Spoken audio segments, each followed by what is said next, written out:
Good morning, welcome to sunny Goodwood on day 4 of the Qatar Goodwood Festival. It's Friday, and although the Group 1 racing is done for another year, there's still loads to look forward to as we enter the final couple of days. Indeed, today you've got a bona fide top-notcher in the form of Talk of New York, who was last seen behind Bo Echo and Stard at Royal Ascot.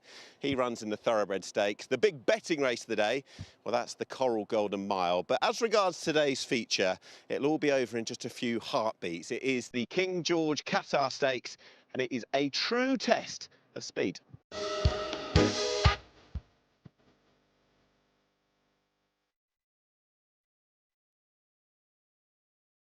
This is a brilliant performance by Battars, and Battars giving them a right bashing in the King George. It's a 4th King George Qatar Stakes for the fastest horse in Britain, Battars. It's Cardiff under Ryan Moore. Cardiff down in front from Russell. Cardiff has won the King George from Russell. Highfield Princess leads inside the final furlong and draws away. Highfield Princess, she's all class, and Highfield Princess comes clear to win the King George. Right hard into the line. Big Ed from Asfoora. Big Ed from Asfoora to the line. They're heading something, and it's Big Ed has won it. Up front, Jm Jungle, far side, she's quality, is thrusting. Near side, Night Raider, as they race the line. Jm Jungle has lifted the King George Qatar Stakes. Good morning, everyone. Well, as you've just seen, some of the best sprinters have graced Goodwood, and the greatest of them all, Potash, 2017, 18, 19 and 20, and Jm Jungle, well, he's back for another crack of the big race today, and so is Ed Arkle. Good morning. Good morning, how are you? Under blue skies and sunshine, we're set for another great day. I mentioned the big race, the 5 furlongs. Let's start there. Yeah. How are we looking? Great race, isn't it? It really is. Really looking forward to that. I've left it at good to firm, good in places this morning.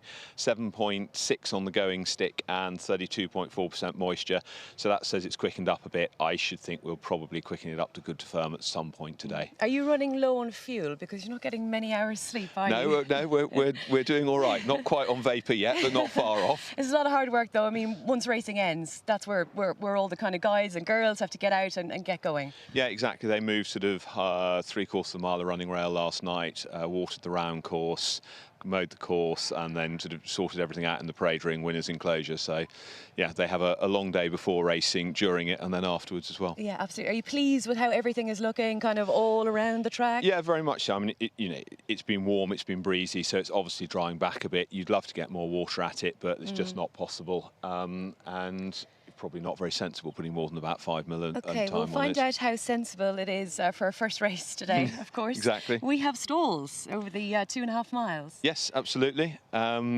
We've been thinking about it for, probably since I've been here, actually. Sort of flat racing started with a flip start, probably not really terribly satisfactory. And we sort of kept ducking the issue and jibbing it, and now it's a whirlpool card. It needs to start out of stall, so it's galvanised us into doing something. And you've had a trial already? We had a trial on one of the Friday evening meetings, put the stalls in, pulled them off, put the rail up, so yeah. Yeah, and how complicated is it to get them off as quick as you can? I mean, is it an easy task? Yeah, you look at any of these round courses, they do it every day of the week. Yeah. We're just slightly more constrained with space up there than some places, but there are very tight tracks where stalls have to be got off very quickly. The stalls team do a great job, as we all know, and they know what they're doing, so on we go. Yeah, as do you. Have a wonderful day. Have a wonderful day. Always great to catch up with Ed Arkle, of course, looking ahead to day 4 here at the Qatar Goodwood Festival. And, well, what about yesterday? It certainly didn't disappoint, did it?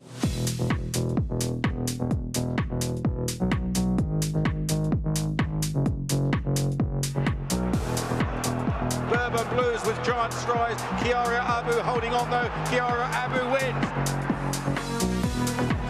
Man's best friend is now into the clear on the far side, and beginning to race home far side under Ryan Moore. Oh, what a performance.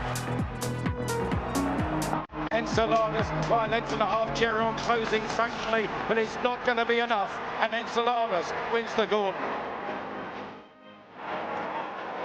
Diamond Necklace is going to be 6 out of 6 here. Diamond Necklace sparkling like a diamond in the Nassau. Nana's Shadow comes there well, but out in front and clearly in front. Nana's Shadow.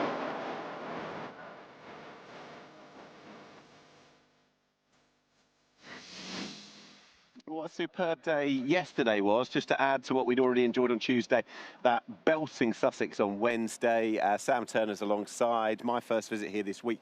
You were in situ on Tuesday. A lot's passed since then. Yeah. How do you assess the sort of 72 hours since? I can't remember much of it. No, it's been, I mean, we've been so blessed with the weather. And those people who are saying the temperatures are going to sort of start dipping towards the weekend, well, they're not sat here now. It's still pretty warm, isn't it? They've done a marvellous job with the track. Managed to keep the ground. The going allowances have been pretty standard through the week, so they haven't got too quick, which is, you know, will suit a few horses today that just like to get their toe in a little bit. So I think Ed Arkle and his team have done a marvellous job there, protecting the ground.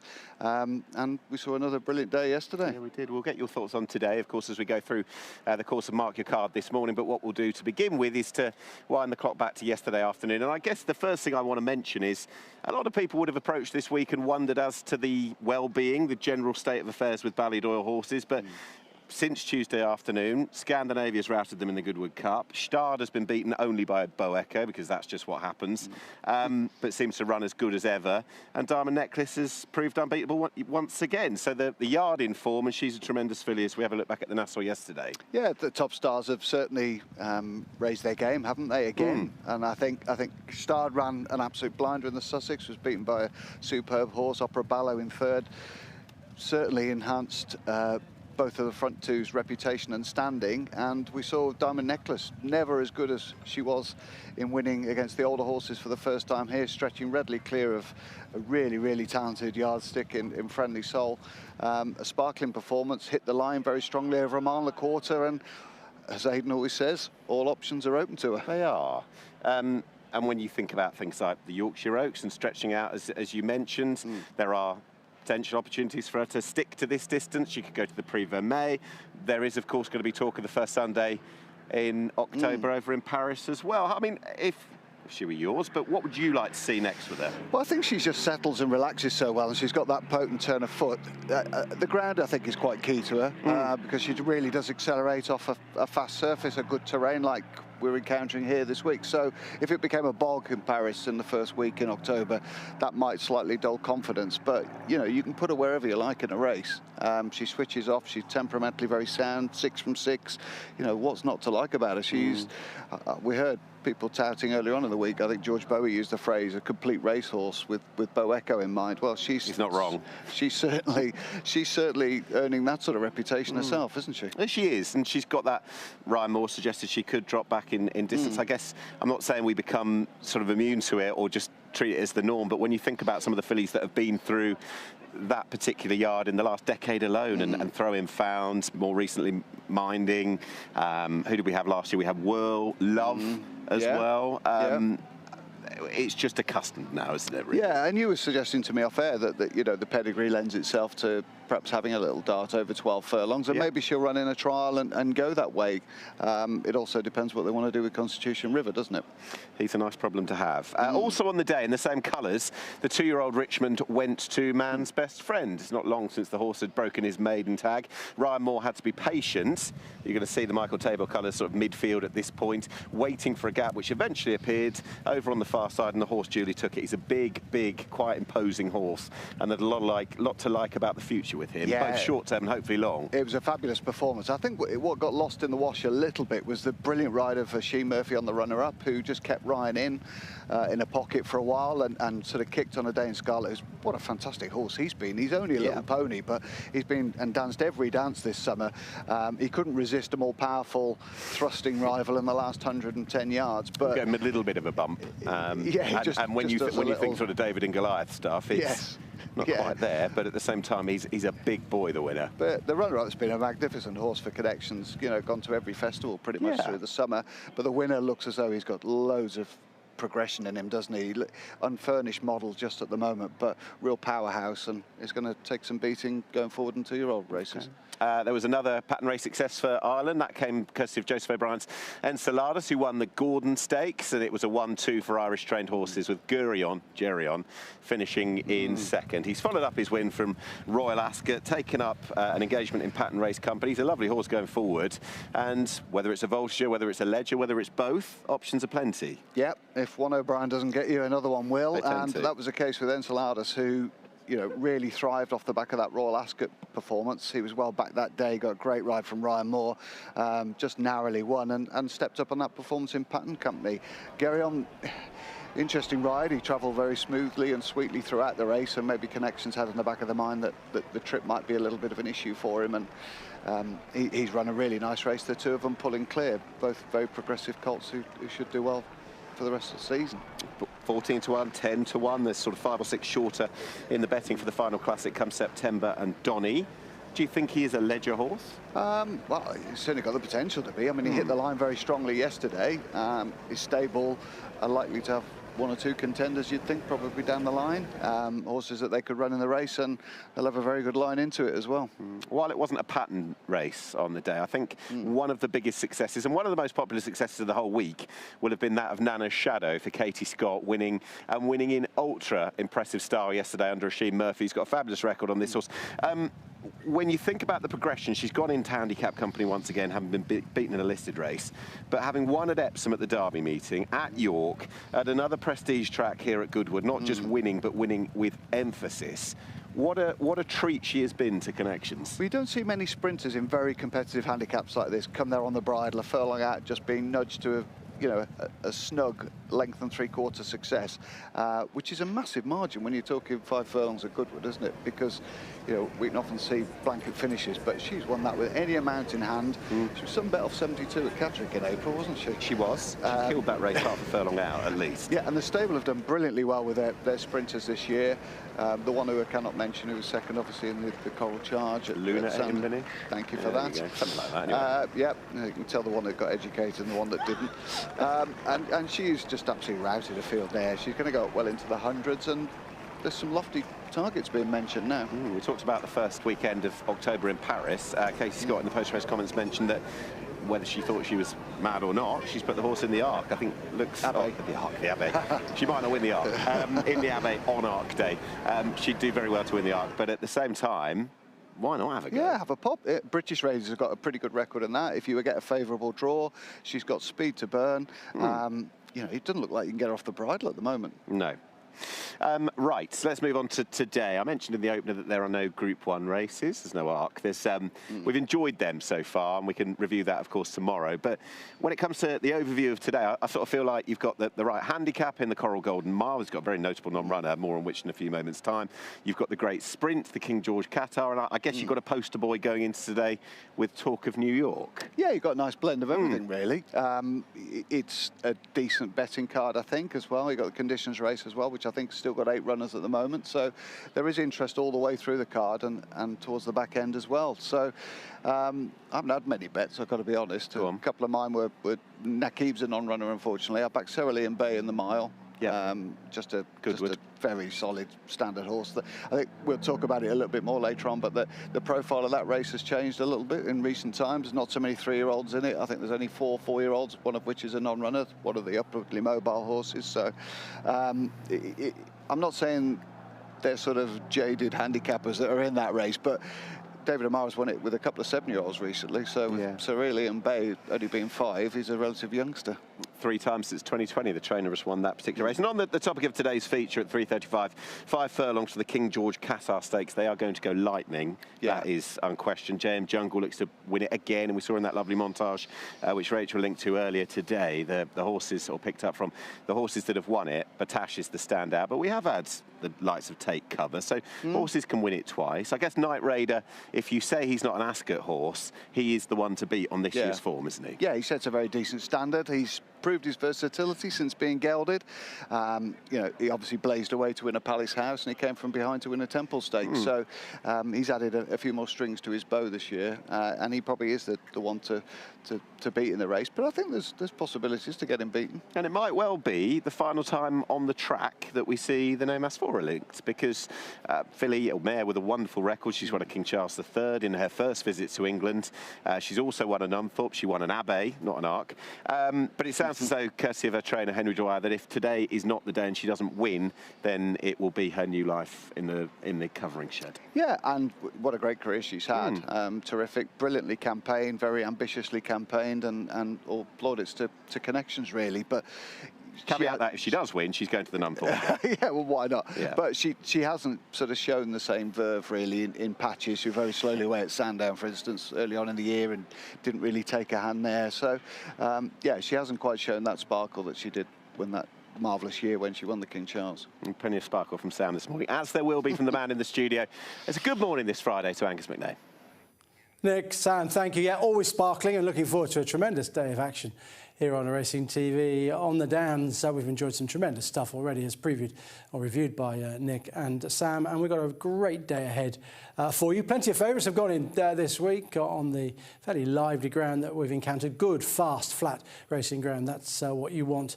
And it's brought some tremendous performances to the fore, and I'm sure we'll have a few this afternoon. From this card, let's have a look at what we can enjoy throughout the afternoon. Good to firm, good in places. Officially the ground, and we start at 150 with the Coral Goodwood Handicap. Great news that they're going to start using stalls now for this 2.5 mile trip. Thoroughbred Stakes, Group 3, over a mile at 2:25. Talk of New York's in that. The Coral Golden Mile was a fiercely competitive handicap, low draws to the fore normally. And then we've got the Group 2 King George Qatar Stakes, over 5 furlongs, the big sprint of the meeting. 4:10, Condition Stakes, over 9 furlongs, Nursery over 6. And we conclude with a couple of handicaps, mile and 3 furlongs at 5:20. And finally, Fillies, over 10 furlongs at 5:55. Let's detail those that are not going for you today. 159 anniversary, 12 Sacks Appeal. Quite a few in the 3 o'clock, the Coral Golden Mile. 13 Cozy Bellow, 14 Mersky, and most importantly, 16 Beagle Bay, who was from stall 1, and they've been pretty well backed all day. I suspect it's the ground as far as that horse is concerned. He's certainly one to follow going forward. You remember he won at Sandown, and he beat the John Smith's Cup winner that day. Roscollin, that'll be ground, I'd have thought. Number 20, 4:10-3 Nakib, 5:20-12 Kennedy. Those are the non-runners. And Aidan O'Brien and Ryan Moore very much come to the fore at this meeting. There was talk about Aidan being out of form, but he's certainly not. And he heads the leading trainer standings at the moment after the first 3 days. There's Ryan in the winner's enclosure. After Man's Best Friend won. Nice 2-year-old he is, isn't he? And there's Aidan, who has bagged 3 winners thus far. That horse there that we just saw, along with Diamond Necklace and Scandinavia, has had 3 seconds also. William Haggis has had a couple of winners, so has Richard Hannon. The rest of them there from Andrew Balding in 4th place. They've had 1 winner apiece. Plenty of them trainers on 1 winner. But Aidan O'Brien, top of the tree, with 3 winners after day 3. Ryan Moore, world-class jockey. Here he is on Diamond Necklace yesterday in the Nassau Stakes. What a big, long, raking stride she's got, over 8 metres at its maximum yesterday in the Nassau Stakes. Loving the fast ground, bouncing off it, and striding clear of her rivals in tremendous fashion. Giving Ryan one of his 4 winners to date, and he's had 4 seconds as well. He'll be ruining those a bit, won't he? He's had a 3rd also. James Doyle had a fabulous day yesterday. 3 winners, 3 for Billy Loughnane and Kieran Fallon got a couple. Didn't ride there yesterday. 1 apiece for the rest of them. We're going to start our previews today with the King George Qatar Stakes.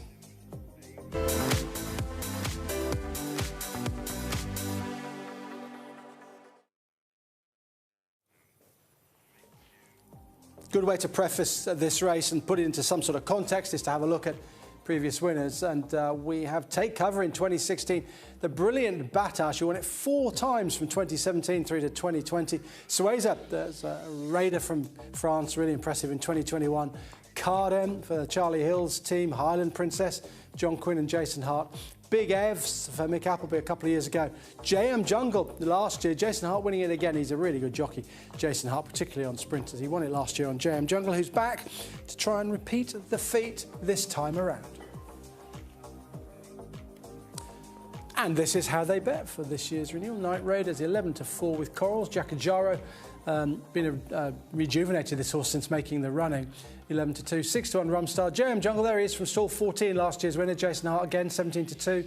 Spicy Marg likes this track, 10-1. She's all speed. American Affair for Jim Goldie and Paul Mulrennan, 12-1. You get the feeling he's just gradually coming back to form after a truncated season last season. Asfoora, maybe her last run, 12-1. Oisin Murphy. Time for Sandals, Kieran Schumacher, 14-1. Partisan Hero ran really well at the Curragh last time, 16s, and it is 16-1 and bigger at the rest. But Night Raider, favourite at the moment for the Qatar King George Stakes Group 2 at 3:35 this afternoon. I think he's got a major chance in the King George. He's a very quick horse. Ascot doesn't play to his strengths, and yeah, if he jumps and rolls like he did in the Palace House and the Temple, then although he didn't make the run in the Temple, but you know, if he can run up to that form, I think he'd be very strong there. The gelding operation, did he just I definitely helped a different horse? Yeah, not totally physically, but just mentally. He was always a little bit iffy with the stalls, and you know, he's always missing the kick and just getting a bit of a worrier really, and that seems to have totally chilled him out.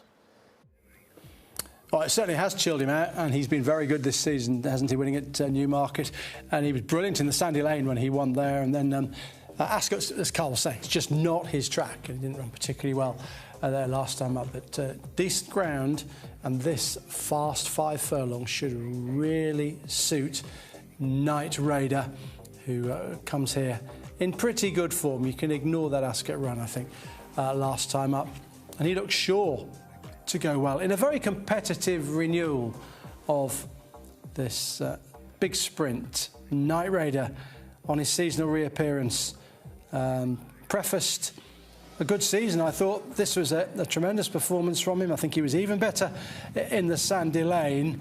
Nick, this was excellent, wasn't it? Thanks, it was indeed. Thank you very much indeed. Looking forward to seeing this horse. There's no Batash around.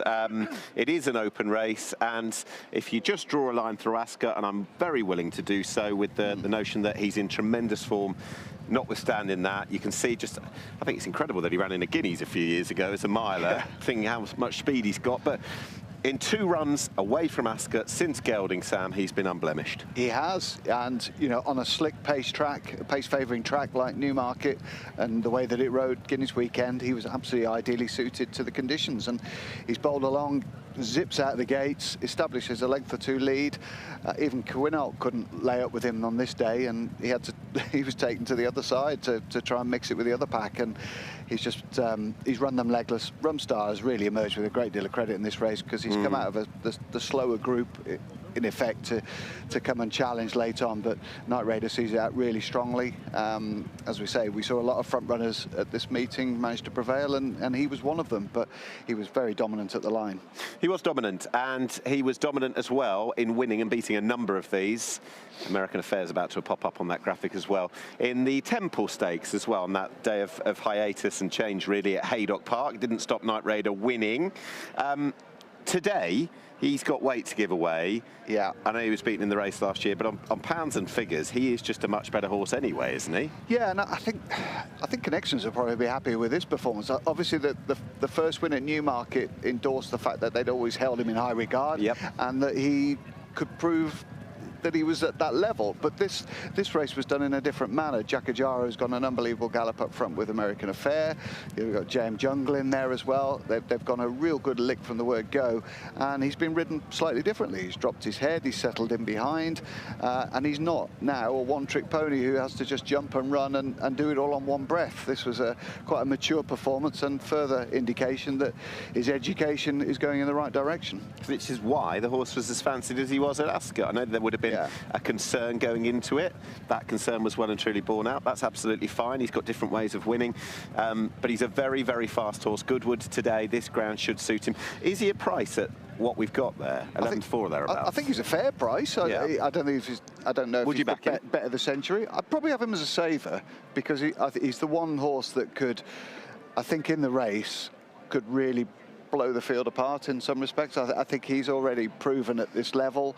I think he could probably go up and win a Group 1 when conditions suit him ideally, when he has those optimum conditions. Could you see him winning a Numthorpe?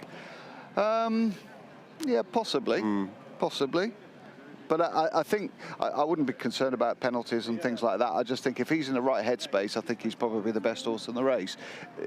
That is sometimes a slight if. But yeah, if he bounces back to anywhere near those two performances there, and like we say, he can be ridden differently. He's versatile ground-wise, versatile trip-wise. You know, if he operates really well this afternoon on a slick track, he's going to take an awful lot of beating. I think connections have already noted that Rumstar is a threat, and understandably so. This is a horse, as we take back to his most recent win, which came in the Coral Charge. It was back-to-back wins in that particular race. He's a hard-knocking group sprinter, isn't he? He's a group-level sprinter. Group 1, possibly not, but at this sort of level, Group 3 and 2, I think he's a fair threat. He is. He goes really well in July. He's 3 from 6 in July. He goes exceptionally well for Rob Hornby, who's got a great association with him, and he won his 2022 nursery here. This is his first run over 5 furlongs here, though. His previous 4 starts have all come over 6, so there's that little bit of question mark because they are going to go so rapidly here. I mean, you can see him break in 56 seconds.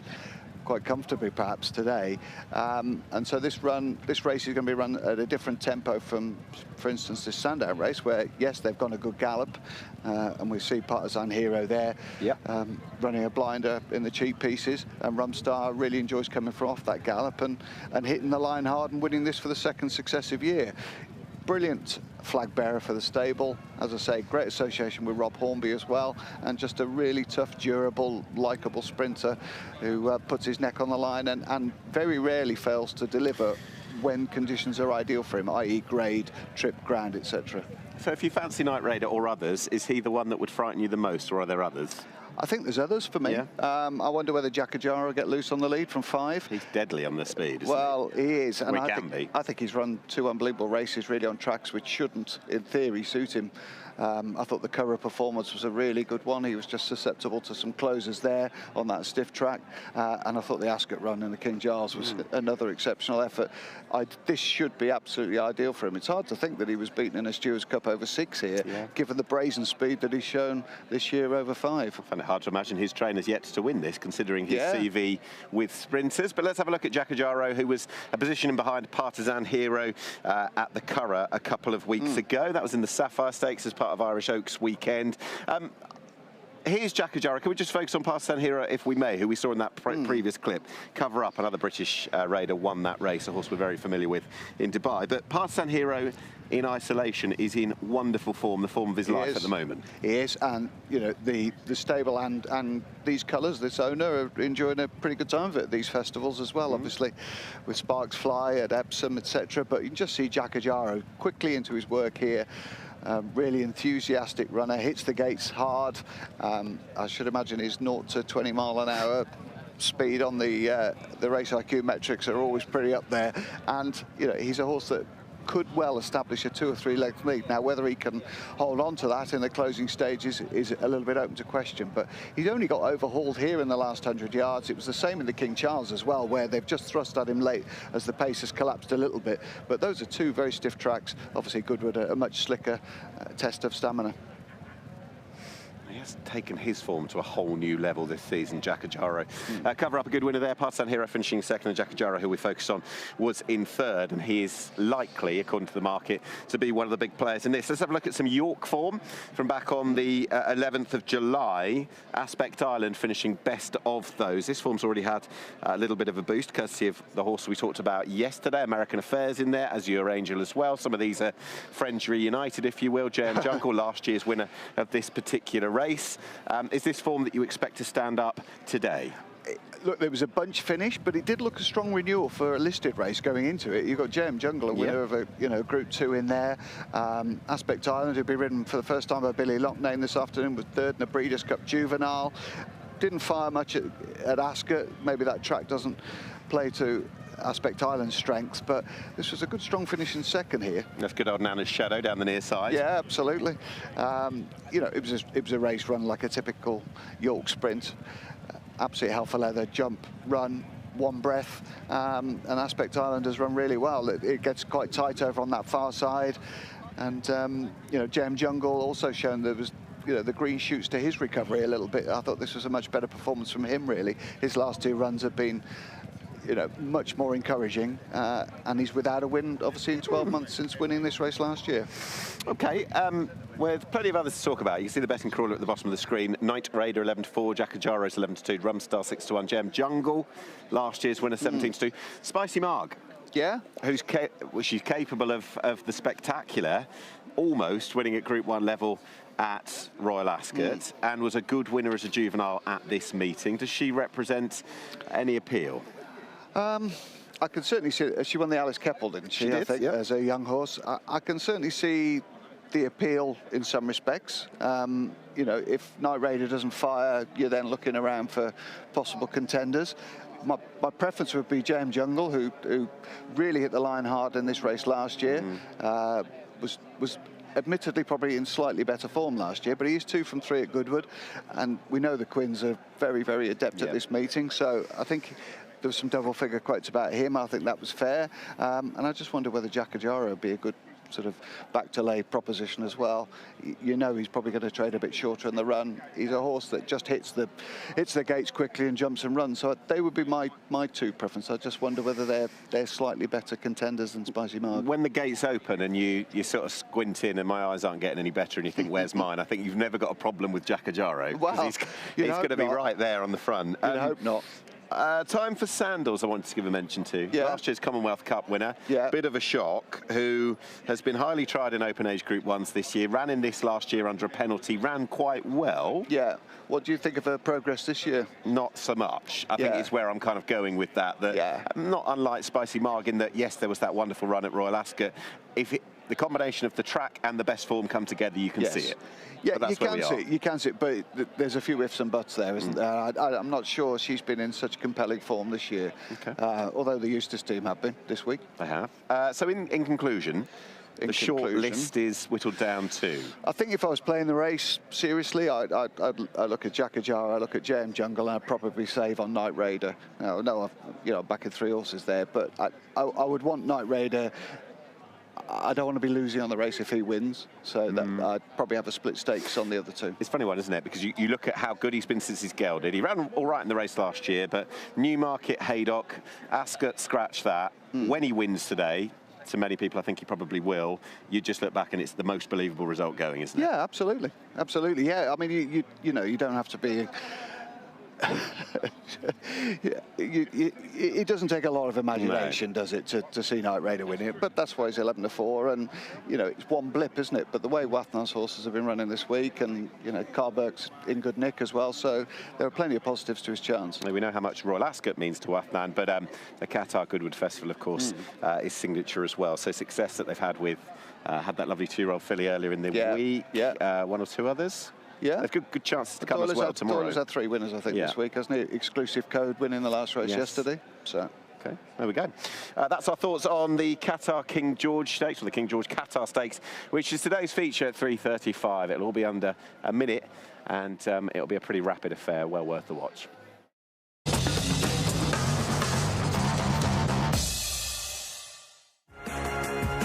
Mark your card. Proudly sponsored by Timeform. We're into the final bend of the Coral Fat Derby, where racing lovers of the UK are in a spectacular contest. And what's this? He's shaking his phone like it's a pocket-sized maraca. They're all getting rewards now. He's shaking it, she's shaking it, they're all shaking it. Play the free Coral Reward Shaker to win guaranteed daily rewards and offers.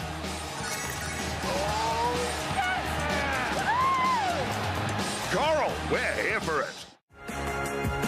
Mark your card. Proudly sponsored by Timeform.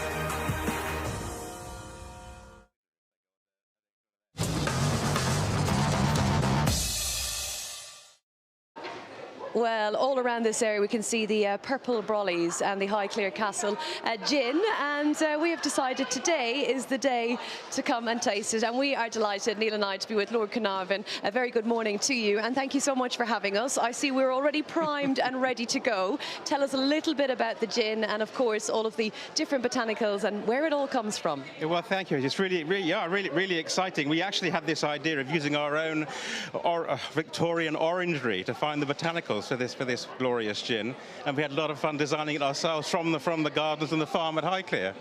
And it was actually a racing connection even on the farm that helped us make it as smooth as it is. Okay, well, tell us, what is the racing connection to make it so smooth?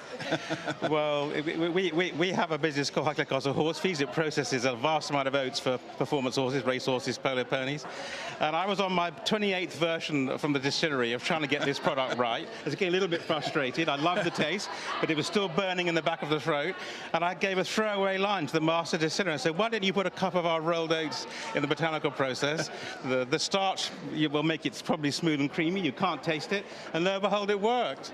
And we have won way over 150 gold platinum awards in the United States. Congratulations. Wow, I'm guessing it's down to that little trick and the smoothness. So you guys are going to have it on the rocks. Obviously, actually, in America, in the sports bar, they think it's so smooth, they have it on the rocks before gin and tonics even. Lovely. Well, cheers to you. They're going in, and it's obviously delicious, poured in a cocktail as well, which I see. We're all set up here, Neil. Yes.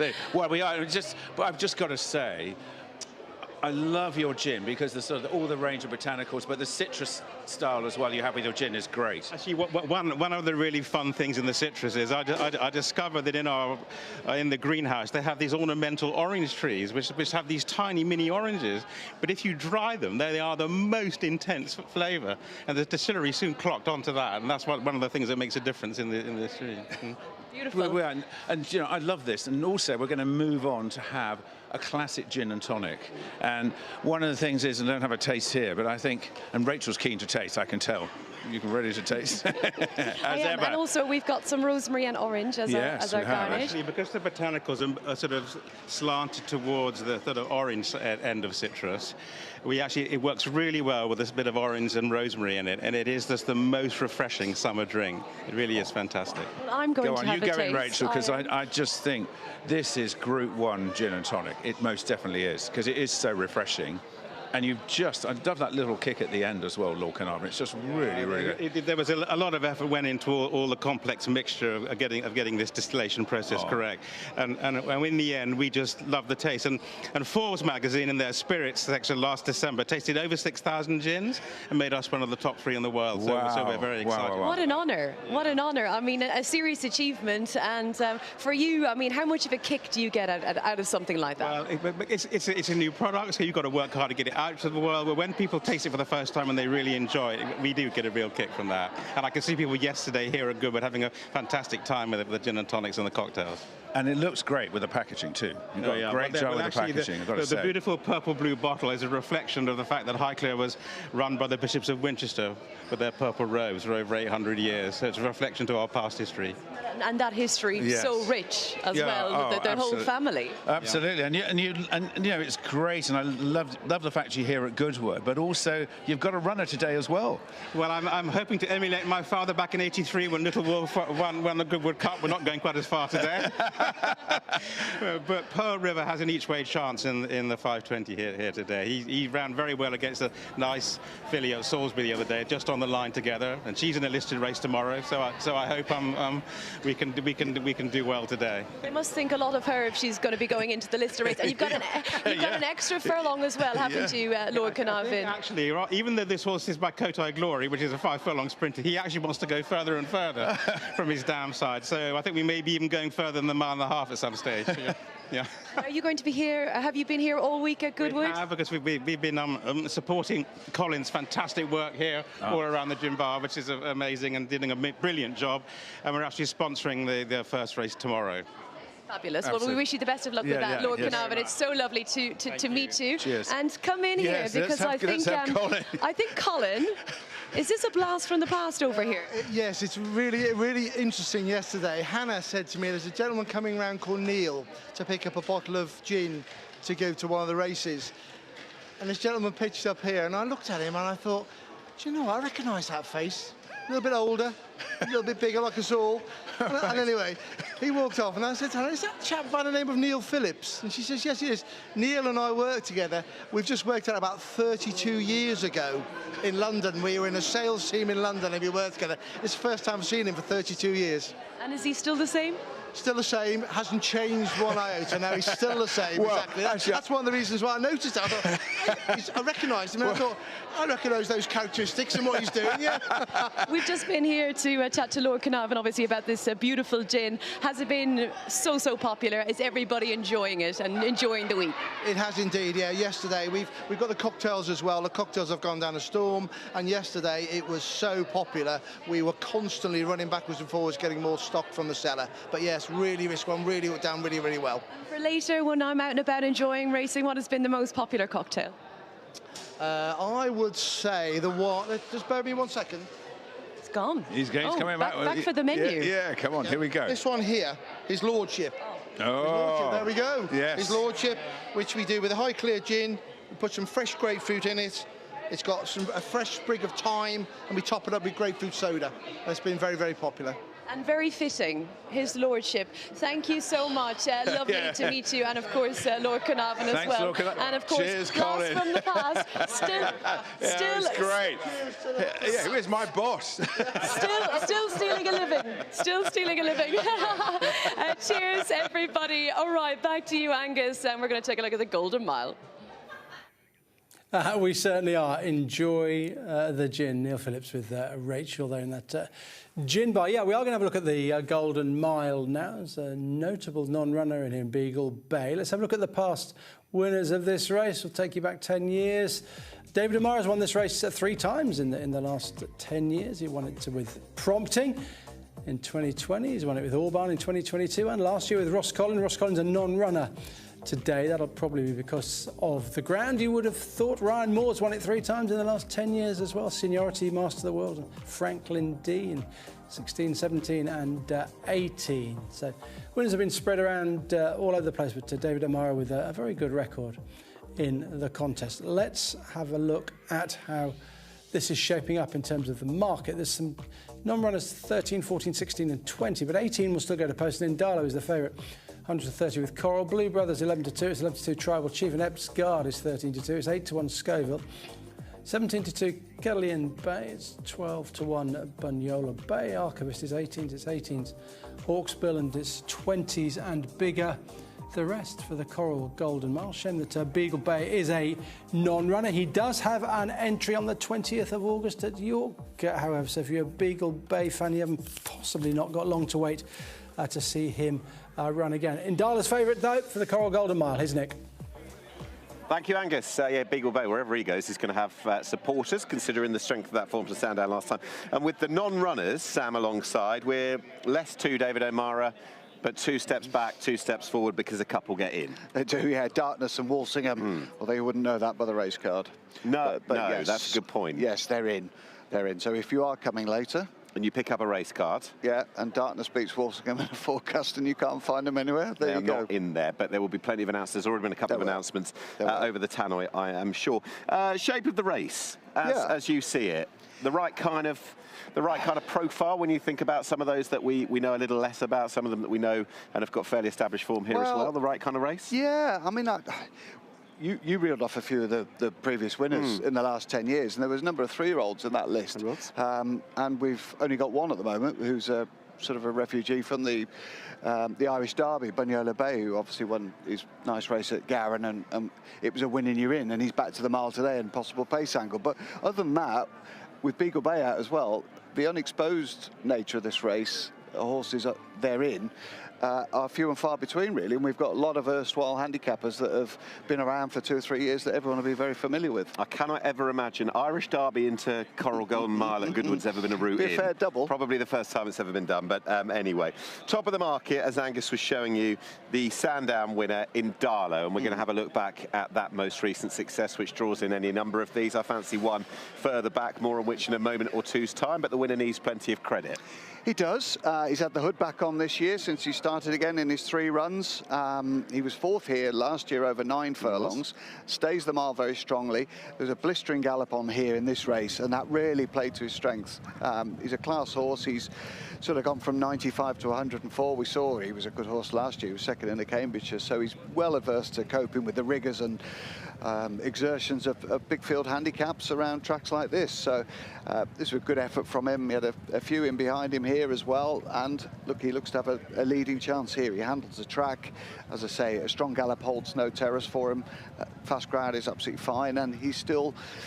He's just quietly improving, isn't he? Yeah, He's on the cusp of being very good, isn't he? And he was beating a whisker in the Cambridgeshire last time, or last year, I should say.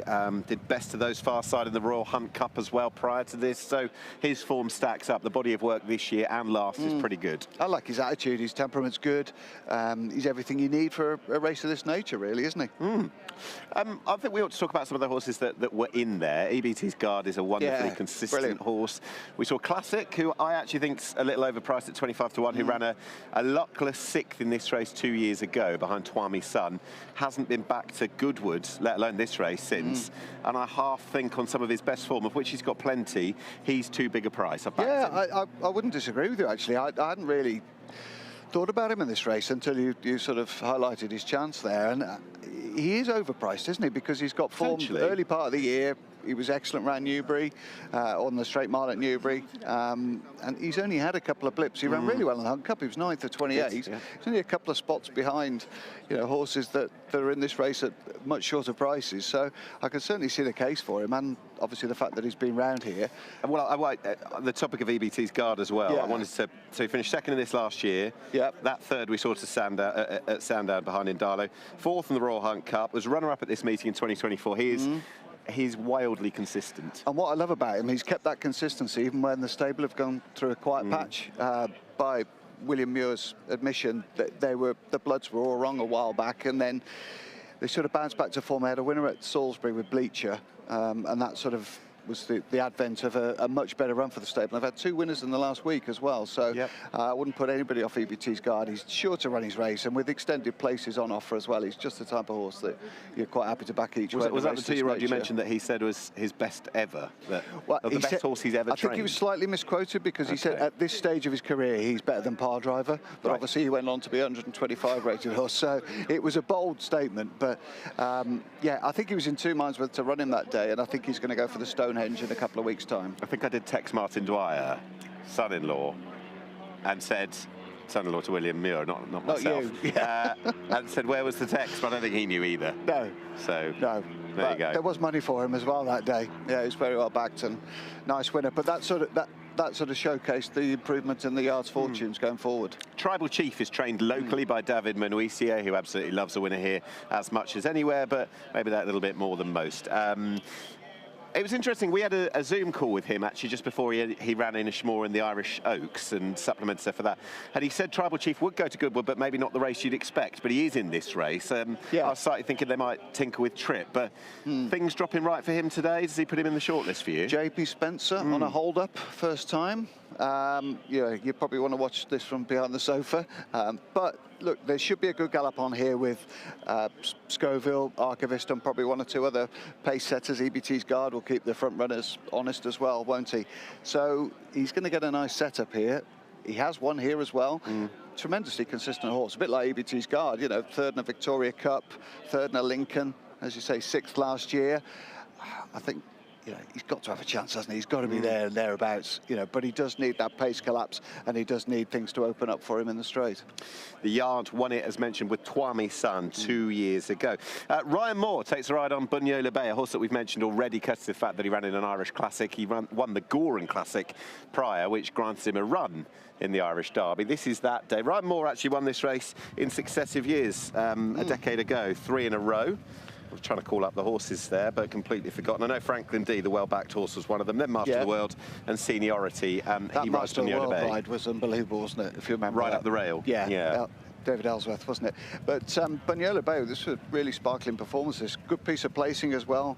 Beat Marin and Cherry Hill Girl quite comfortably. Dominated from the outset under Sean Levy. Got to the front and just wound it up from the turn in and really won very snugly in the end. And it was a win in you're in, so they had to take a chance in the Irish Derby. That was a step too far for him, but back in a handicap here, it could be interesting. The sole 3-year-old in the race as well. Yeah.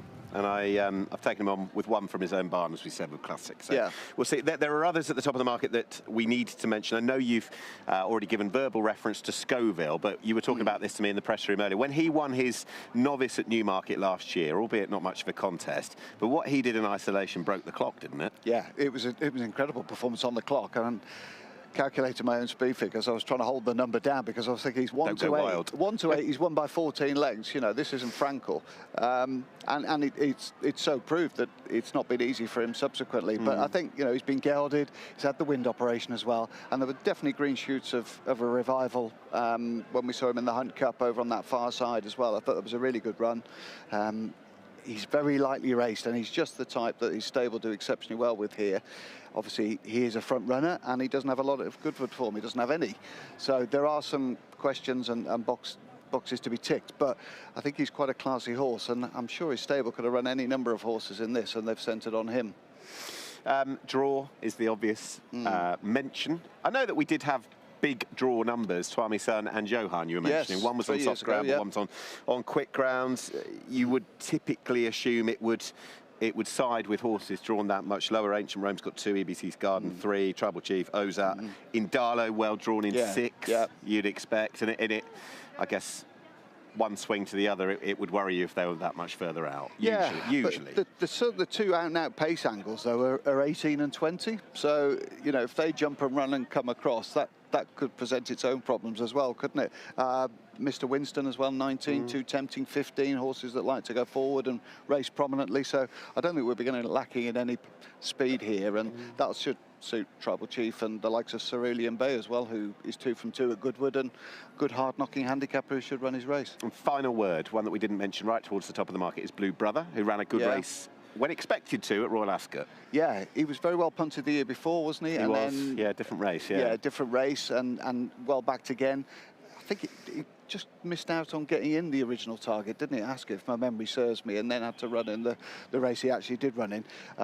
Yeah, no surprise to see a Wafnan lightly raced horse get well supported this week. Good stuff. Right, let's get across to Rachel, because it is the Coral Golden Mile. What an opportunity to speak to a man from the sponsors. Indeed, and always so lovely to catch up. And yeah, we'll get into the Coral Mile very soon. But yesterday, and so far, I mean, 13 winning favourites. Right, where is that little violin of yours? Yes, tiny violin, cute tiny violin for poor bookmakers. Look, it's been a good week for plenty of punters.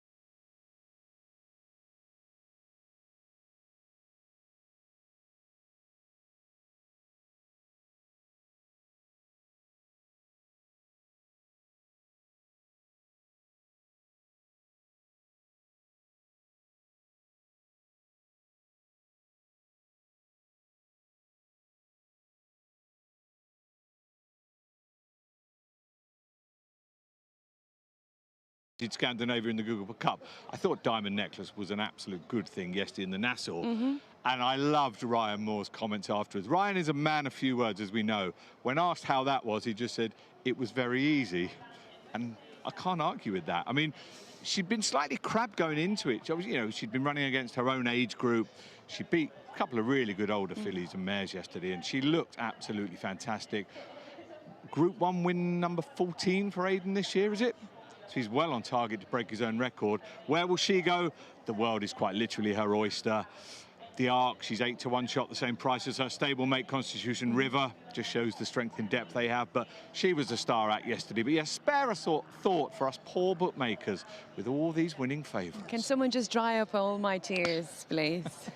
Did you enjoy the ball last night? I did enjoy the ball. Like, we should explain, there is a ball down at Goodwood House, sort of in honour of the Magnolia Cup riders, and Becky Hill was the post lunch, dinner, entertainment. Did you enjoy the ball, Cinderella? I'm literally Cinderella. No, I didn't. I think it was just Lord Luck from the Racing TV. Well, I'll show you some pictures I've got of Lord Luck afterwards.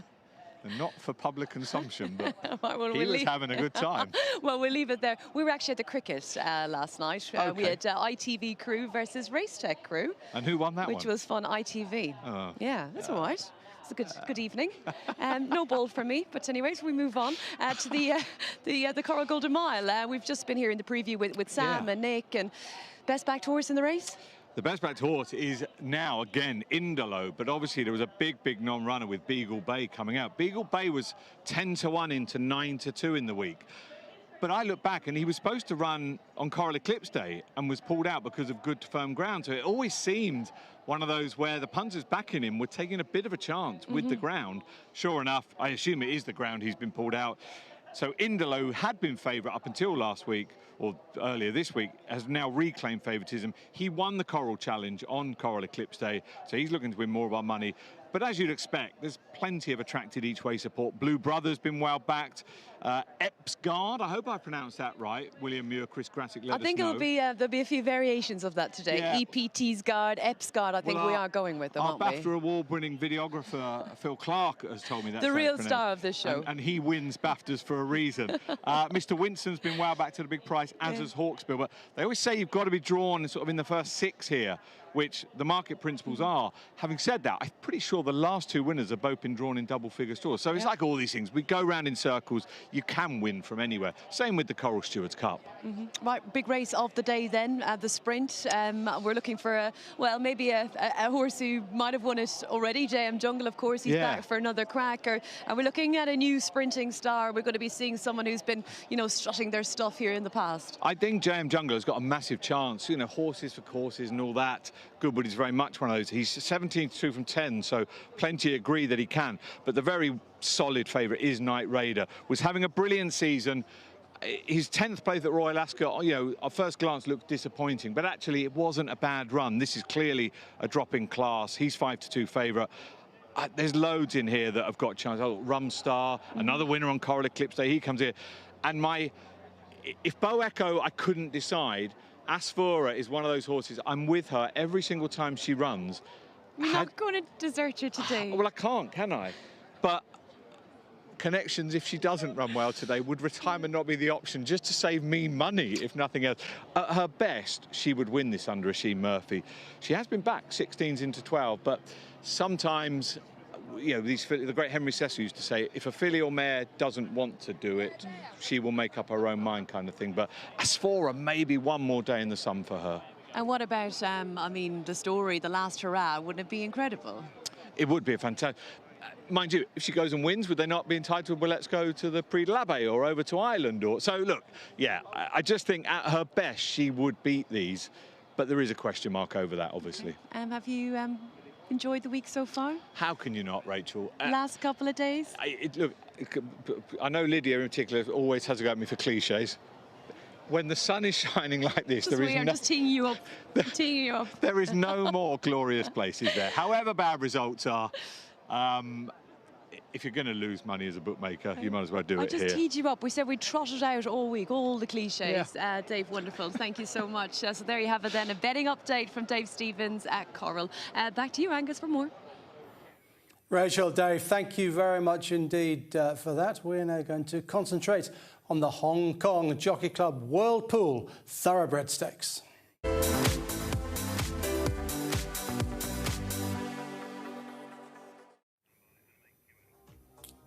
Let's contextualise. Here are the last 10 winners and their starting prices as well. And Thickrayart won it in 2016. Went off favourite for Beat the Bank as well. Regal Reality, bit of a shock for Sir Michael Stout in 2018. Frankie Dettori on a 10-1 winner. Duke of Hazard, another winning favourite. Tilsit 10-1. And then very short price by Eid, of course, 2-5. William Haggis and Jim Kralitz represented a drop in grade for him. Flaming Rabbit, 11-2. A German Raider. Epicitus, Frankie Dettori again for the Gosdens, who won it again in 2024 with lead artist. And last year it was Hugo Palmer and Oisin Murphy with Seagulls 11 at 11-4. But short prices got a fairly good record in the race, as have favourites. Let's have a look at the market this time around. We are going to have the shortest priced horse of the meeting here in Talk of New York. It's 2-5 with Coral. Saberstrike gets the blinkers on first time, and he's up in trip a furlong. That might help. 8 to 1, 11 to 1, Cheyenne, Catullus. 12 to 1, Stable Companion of Talk of New York. You've got Yazin, Ryanmore, 16s, Andab, Dylan Brown, McMonigal, 22 to 1. And 5 Ways, Jason Watson, is an 80 to 1 shot. OK, let's just talk about Talk of New York, who's going to be very short. And if he produces anything like the form he's shown on his last couple of starts, he'll win, and win by a distance. I think he's an incredibly talented horse. He reminds me a little bit of Opera Ballo. He's in a similar mould in that he's quite a keen-going individual who's probably best at a mile. Although his run at Sandown 2 starts ago suggested that he might get a little bit further. We're going to have a look at that. And as we do so, remember that he went to Ascot after what we're going to look at and ran 3rd in the St James's Palace Stakes behind Boeco and Gestalt. So he brings tremendous form to the party. In terms of data, this is a fabulous performance at Sandown. It's one of the best time performances of the season. And I think to preface the fact that he is a proper Group 1 horse. Let's have a look at it. OK, so we'll take you from the start and tell you that the winning time here of 1:40.37 was 2.5 seconds under the Race IQ par, giving him a time index of 9.9 out of 10. There he is, the ring of truth, the halo circling him. Keen, that's what he's like.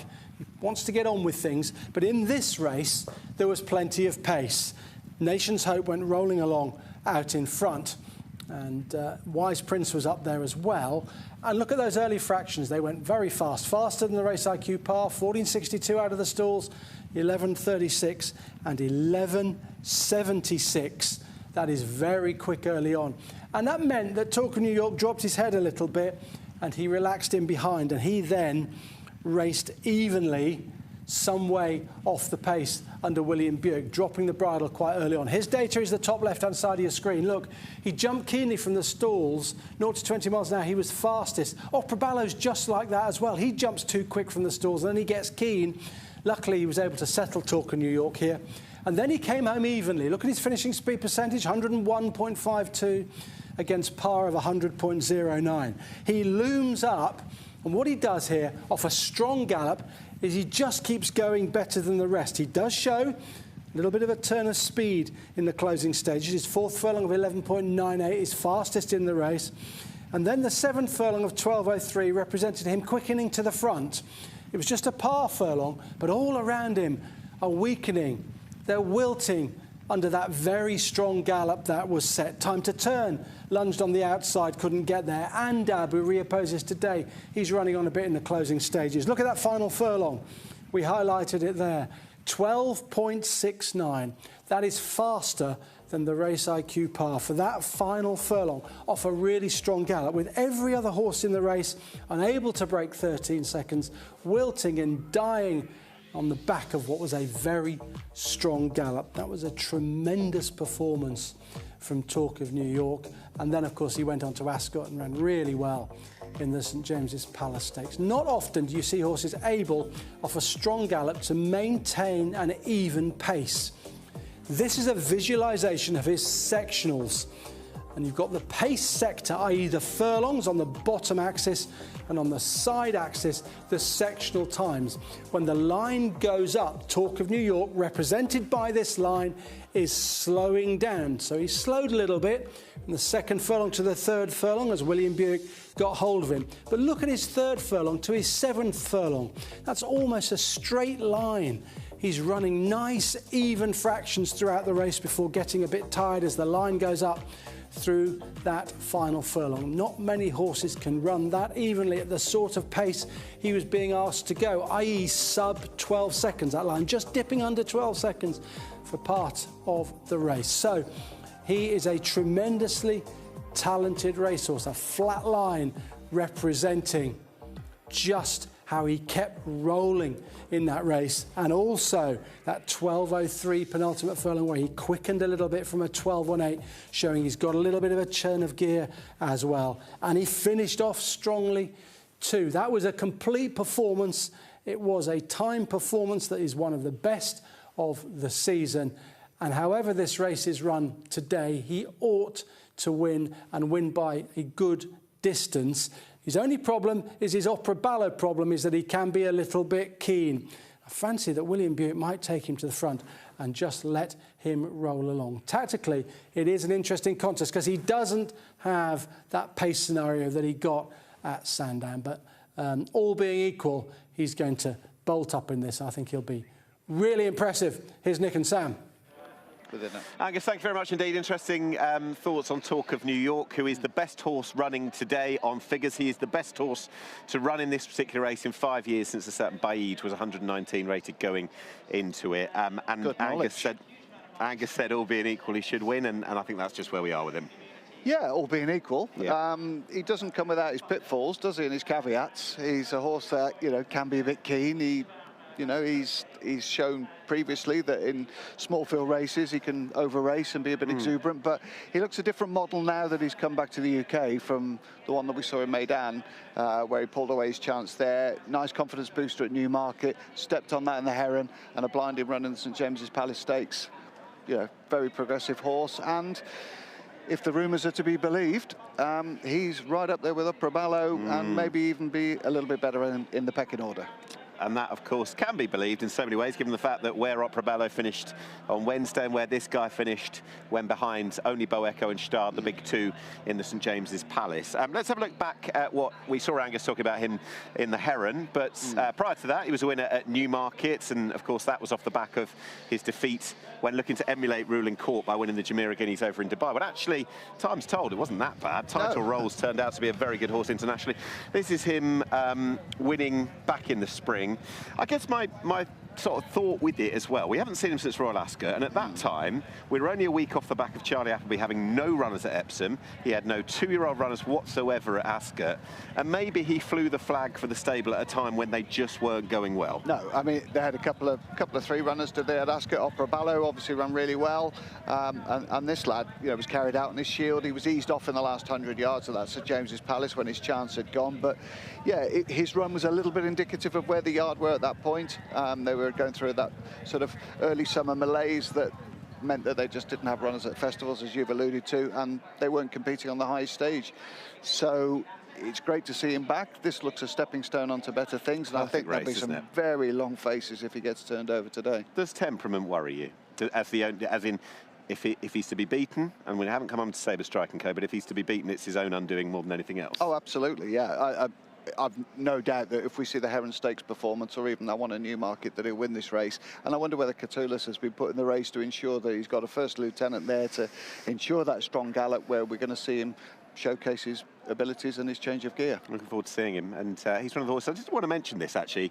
The Celebration Mile at the end of next month is going to be such a destination race for so many horses. I'd imagine here it's worth 200 grand now, 120,000 or thereabouts to the winner. That should really attract them, shouldn't it? It's a fair pot, isn't it? Yeah, it's a fair pot, and particularly if you're thinking about where do we work back from when it comes to autumn targets, be it a QE2 or international. Yeah, and that sort of race should really suit him, shouldn't it? You know, round a bend, it should be absolutely ideal for him. So, look, he's stable at 7 from 20 in the last fortnight. They're back on an upward trajectory.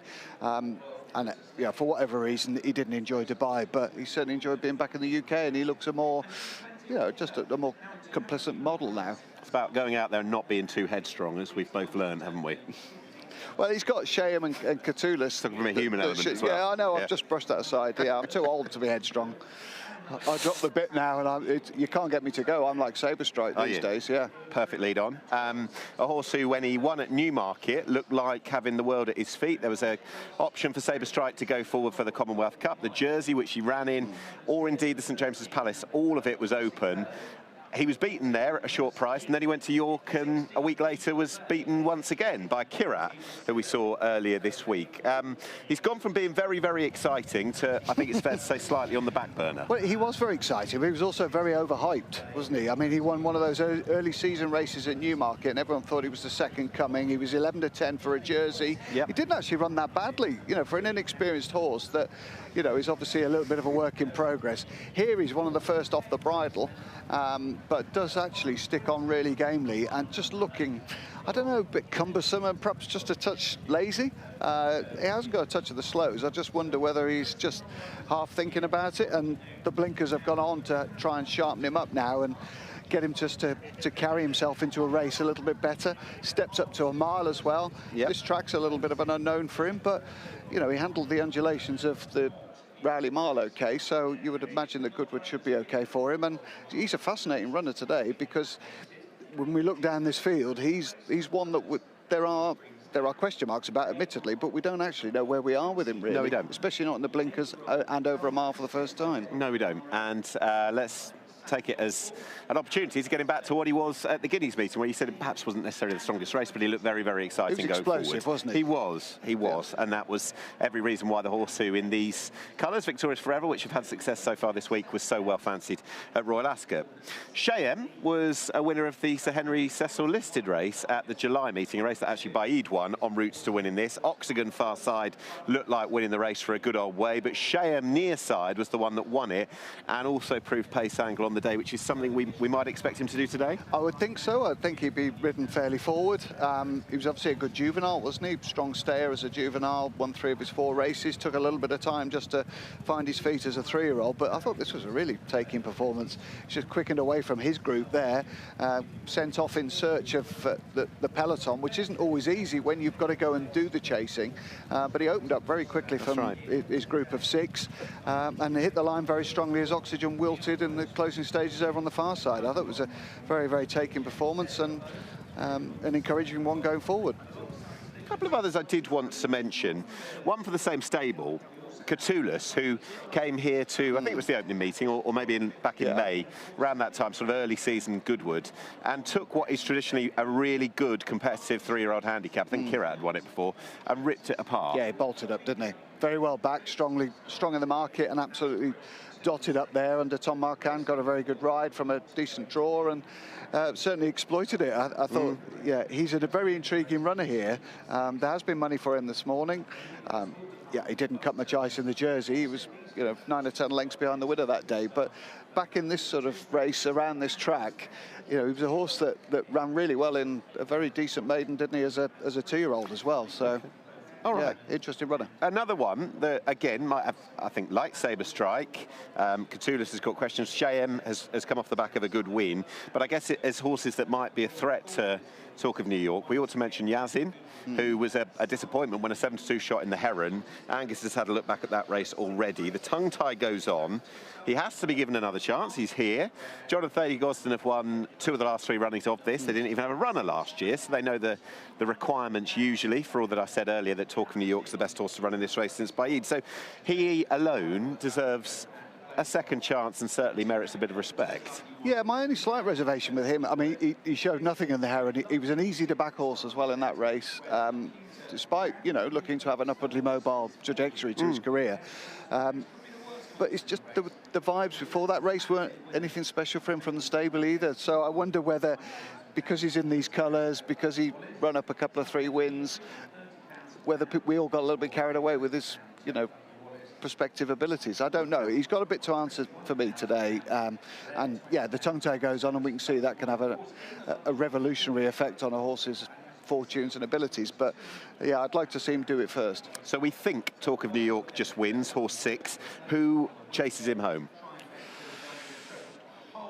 Other than all of them. I think Shayham. I think he'll come and pick Shayham off. Okay. I think he's a horse that can last the longest in this field. But I want to see Talk of New York win and win well, put up an explosive performance and quick and clear like a good horse that the stable know he is. That's exactly it. We've had the 3 Group 1s for the week, but hopefully there's still a Group 1 performer just masquerading at Group 3 level. That's Talk of New York, who we're looking forward to seeing in the Thoroughbred Stakes. That's it from Sam and I for the moment. Let's get back and find Rachel. Thank you, Nick. Yeah, well, you joined me in the Lennox enclosure, and I've been looking for Neil Phillips, the wine tipster, to maybe even talk about the big race of the day or something. But anyways, I'm sure we'll find him. But I found 2 lovely gentlemen chilling out. They got their sun cream. You'll need it today, won't you? And some beer, yeah, definitely. Sunscreen and beer. Do you always come to Goodwood? Every year, yeah, we come to this event every year. Yeah, we love it. Always on the Friday? Always Friday. Okay, why the Friday? No work tomorrow. I thought you were going to say you were big sprint fans or something. Who do we think is going to win today? Have you got a best bet for me? I need some winners. In the first race, the 150, is it? Defiantly is my tip for the first year. Yeah. You're not. Where have you come from? Midhurst. So you're local? Yeah. Rumstar for me in the 335. Well, Well, I hope definitely, or defiantly, and Rumstar are the ones for you. Right, I'm actually in the hunt for a wine tipster. Have you ever met a wine tipster before? He looks like one, doesn't he? Right, over here is Neil. And look where I found him. Oh my gosh. You're actually looking a bit too settled in here. Do you go back a long way with all these ladies, or is he just gate crashing, girls? Gate crashing. No, they're relatives of mine. They're all relatives. I've never seen him before. And I have to say, I've never seen him at a dry picnic either. Where's all your booze? Well, we've got a little bit now. Yeah. Well, I tell you what happened, that Georgia had an empty glass, didn't you? Georgia had an empty glass, didn't she? So what I did, I actually said, let's have some Prosecco. We've just got some Prosecco. Georgia, congratulations. Great to be here with having your hen do. I'm enjoying the food very much. Did you feel like you'd already got married there? Yes. It sounded like it, didn't it? Yeah, Sorry. it did, yeah. What a glorious place to come, though, and celebrate with all of your favourite ladies. Tell us who's with you today for the big day. So I've got my mum, mother-in-law, or future mother-in-law, future sister-in-law. I've got my auntie Linda, Emily, who I used to work with, and another sister-in-law. Wow, great crowd. Yeah. And what else have you... Now, you've got a massive amount to eat, I can see. At the moment, it doesn't look like it, but you have in your trolley, haven't you? So what have we got? What have we got? What are you going to have? Rolls, pork pies, sandwiches, crisps.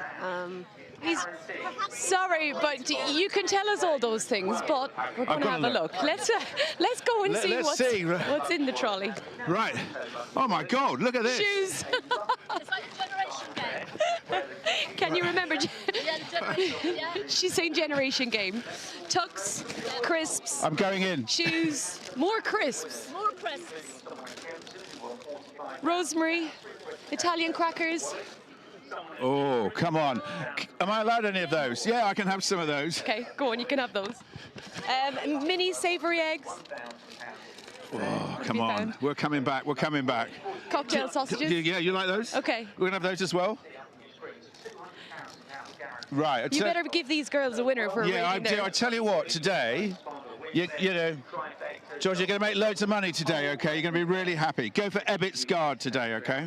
Ebbets Guard, yes. Guard. Look out for Ebbets Guard. Who's your top tip today? Generation game. Can you remember what we took out of the trolley? Don't look. Yes, so we took out, yes, cocktail sausages, lots of crisps, shoes, Scotch eggs, pies, Prosecco didn't come out, that came out earlier, and there's bound to be some strawberries in there, but I can't find them.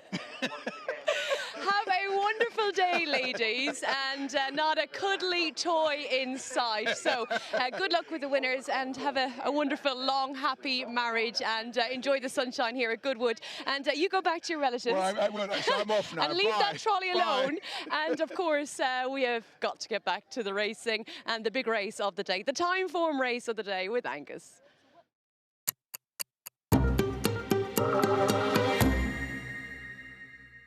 Night Raider, I think he's got a major chance in the King George. He's a very quick horse. Night Raider from Rumstar and Chagrin. Clear then from JM Jungle. Final half a furlong now. Night Raider trying to see it out from Rumstar. And Night Raider's going to win the Palace House. Night Raider. Night Raider switched to the far side with the red cap. Asfoora in pink, American Affair. Jakajaro still there. Night Raider with a noseband. Beautiful diamond nearest to us. Night Raider, Clifford Lee again. And Night Raider is top rated by time form at 127. The average winning rating for this race is 129, so he's nearest at 127. Rumstar 126, American Affair 125, and the same for Jakajaro, Asfoora 125. 124 last year's winner, JM Jungle, Spicy Mark goes well here, 124, and Partisan Hero 122, and then in the second column there, 119 down to 113. Night Raider is top rated by time form, and they think that the gelding operation has improved him. I think that's definitely the case. And he's proved that he can make the running at Newmarket, or, as in the Sandy Lane, come from off the pace. Time form say he'll continue to be a big player in all the top 5 furlong sprints. They mentioned the Nunthorpe, but that's probably on the agenda after this. As far as pace is concerned, well, there's loads of front runners here. He could be one of them, but he showed himself to be versatile at Haydock. And they described the pace as very strong. Lots of horses like to get on with it, including Lamborghini, BF, Jakajaro, notably. He's very quick from the stalls. Night Raider will be up there. JM Jungle, Partisan Hero, Argentine Tango. It's just pace galore. Timeform say that hold-up horses normally are not favoured at this trip, but the expected pace will probably mean Night Raider will be vulnerable, while the prospects of Asfoora look better, because Asfoora likes to come from just off the pace, horse number 6 there. Overall, Timeform are sweet on Night Raider, despite that pace scenario that they mentioned. They say that he's been rejuvenated by a gelding operation this season. He may well be good enough to defy the penalty.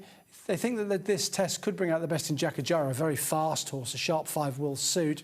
They say that horse is a serious threat. And they also think that Rumstar could go well. Rumstar's got the form to go close, they say so. For Timeform, it's Night Raider to beat Jakajaro and Rumstar. Back in third, that's the Timeform race of the day. The big sprint at Goodwood this afternoon.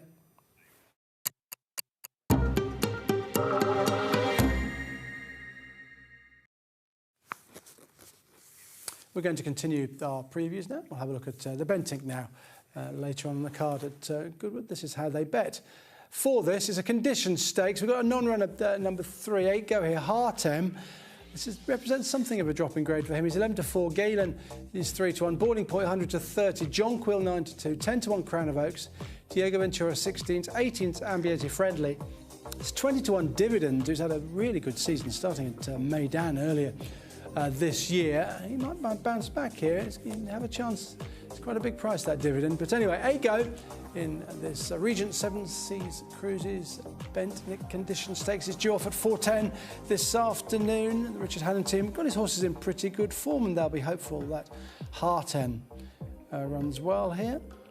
Hartem, who was, he was a poor 16th last time at Ascot. He ran really quite poorly there in what was the Wolferton Stakes listed contest, but this is nowhere near as tough as that, and he's got better form than most of these if you look at his history. That's his pedigree. Phoenix of Spain out of the Cape Cross mare. James Doyle will ride in the Wathnan colours. He's a strong travelling horse, and his best form is on fast ground, so the ground will suit him. This relative drop in grade will suit him as well, and he is favourite Hartem to land at this Bentinck Condition Stakes, and he's the first horse that the boys on course will assess.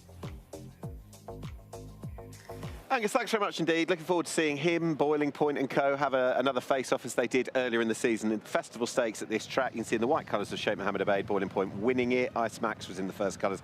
Hartem was at the back. Let's focus on him because Angus just talked about him, Sam.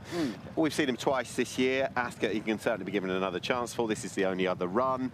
Assuming we get him at concert pitch today, is he the one to beat? I think so, yeah. Obviously, nothing worked out well for him at Ascot. He got stopped more times than an ice cream van, didn't he? It was ridiculous in the straight there, which was a shame for Connections because this run had certainly been a stepping stone to a Wolferton reboot, and he's down there on that inside rail, which I don't think was the place to be. Lucky and I were here back in May doing this meeting, and he certainly looked as though the run would bring him on. You can see he's not knocked about there. He gets beat a couple of lengths as the main action, works out its conclusion, 7 or 8 lengths horse widths off the inside rail as Nakib just goes down to Boiling Point rather agonisingly for your correspondent. Yeah, you did caveat that. I mean, that chances are he would have won today, wouldn't he? But he's not running. Well, he'd have given you a really good run for your money, I think.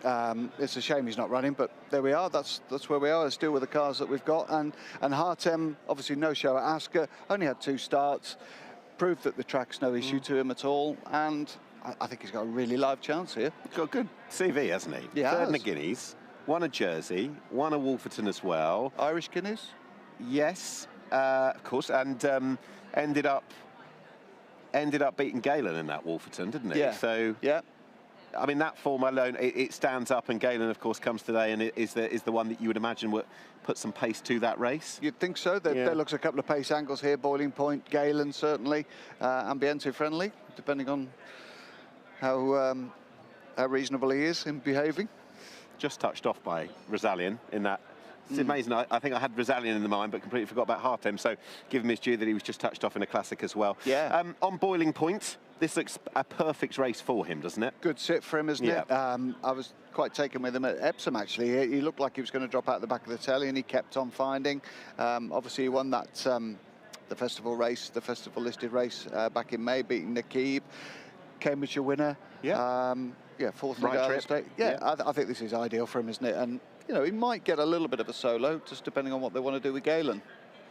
Wonderful prize pot as well, 100 grand, just the third running of this particular conditions race. Wathnam would love to win it. They love to win every race, and they certainly have a good chance up and down the card, or one or two today. They've got Diego Ventura, who won, well, they won the first running off the same yard 2 years ago. This was a horse who won at Hamilton last time out, was runner-up in the Thoroughbred on this very day behind Seagulls 11 last year, so he's looking to come back and put up another good show on this day at Goodwood. Yeah, great to see Callum Rodriguez getting a chance as well in this sort of race. He's been riding particularly well for a number of years now, and this was a really hard-working performance, a workmanlike performance from the front. And for Diego Ventura, I think Alterec, who was in behind this day, has managed to win subsequently. Now he needs to step up on this, but you know, Rowan Scott will see a good effect here from the front, and I'm sure that Callum Rodriguez will be aggressive on this lad again. At least he's fresher than most. He's been off for 57 days. I think he's got to step forward again. I don't think the bare form of this race at Hamilton is going to necessarily put him in with a major chance of winning this, but it did prove at least that he handles undulations and contours, and you know, Goodwood should hold no terrors for him after going through that race at Hamilton so well. Goodwood will hold no issues whatsoever for Jonquil, who won the Celebration Mile last August. You've got Crown of Oaks, who was, I mean, considered well ahead of his mark last year, and he ripped apart that race at Ascot on Champions Day. Who else have you got in there? Mentioned Galen, proper horse, likes to get on with things. Second to only Royal Champion in the, well, then Group 2, now Group 1 Bahrain International Trophy last November. Dear old Ambiente friendly. Dividend, yeah. You know, you would have been out in the Middle East seeing him strut his stuff. A couple of handicap wins, fifth in the Dubai Turf, was it? Took his form to a new level. Second in a Singspiel. Stable had a great year here 12 months ago, and Witness Stand ran very well from early on in the year as well. So obviously there's quite a well-documented parting of the ways with Dr. Richard Newland and Jamie Insole, and be a good way to go out, wouldn't it, with a bold runner here? And had that winner with Witness Stand at the Lockinge meeting, the Lennox at this meeting last year. 130 or thereabouts the field. Is that about right for this? It's that kind of race, really, isn't it? Looking at it, there are more questions than answers. You know, the trip for Jonquil, free goer. I mean, Boiling Point is a very solid horse at this level, as is Hartem. And I prefer Hartem because he's probably going to be fresher than most here, having just had the 2 starts and not been in the heat of a battle at Ascot through no fault of his own. I'll take you on with Galen. All right. I think it's going to go, I mean, such a top draw international horse. I think this will be the right race for him. I think as he finds his biting point, hopefully the 1 mile finish will just be in sight. So the lad on top's not bad either, is he? He's okay. He's okay. He's got a future. Dear old Ambiente Friendly was due to be put up to the July horse and training sale. He'd run at Fakenham over hurdles in May. It's not gone his way since, of course, he finished 2nd and 3rd in derbies in years gone by. He's still in these colours. Yeah, I guess we don't really know where we are with him. I don't know what to expect. Got Billy Loughnane on him this afternoon, which might help, given the way Billy's week's gone, albeit he did have a crushing fall in the first race yesterday, but still got off the canvas to win one of the later races. It's just not a horse that I could back with any confidence, really. I mean, you don't fancy Crown of Oaks just as well, because he's just been taken out of this race. So how many does that leave us with now? 7. 7, perfect. That's a shame. Just what you wanted to hear. That is a shame. Okay, so first and second, or give us your 1-2 then? I'd love to see Hartem with this. I think there was enough in that comeback performance, and there was enough at Ascot to suggest that he's got a really good chance at this level. Galen over Hartem. Okay, for the ice creams? He would, for the ice creams, yeah. 100 grand on offer for the conditions race at 4:10 as we work our way through the previews here on day 4 of Glorious Goodwood.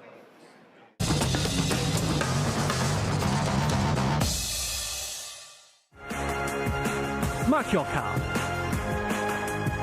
Proudly sponsored by Typeform. We're into the final bend of the Coral Fad Derby, where racing lovers of the UK are in a spectacular contest. And what's this? He's shaking his phone like it's a pocket-sized maraca. They're all getting rewards now. He's shaking it, she's shaking it, they're all shaking it. Play the free Coral Rewards Shaker to win guaranteed daily rewards and offers.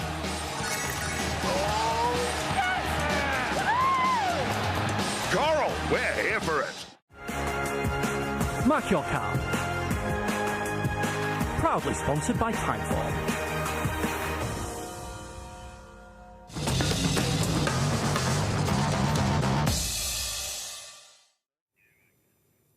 I'm pleased to say that Dave Neverson joins me in the studio. He's going to be here throughout the afternoon, but he's coming to join me, keep me company. How are you doing, Dave? How was yesterday?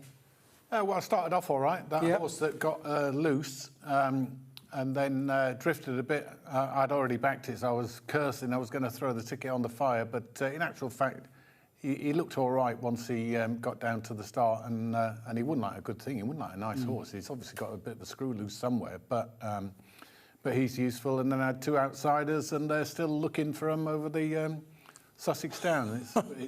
It's been the way of it. I've had almost a free shot at the title, if you know what I mean. I had a 3-1 winner the other day, same again yesterday, and a 25-1 placed on the first day. So I'm sort of getting my bets for free, if you like. So I'm having 2 more goes, today and tomorrow, and I want to try and knock one out of the park at a price. Good idea. I'm slightly concerned that you had a fire burning in a heat wave. You were going to throw the ticket on the fire. Oh, sorry.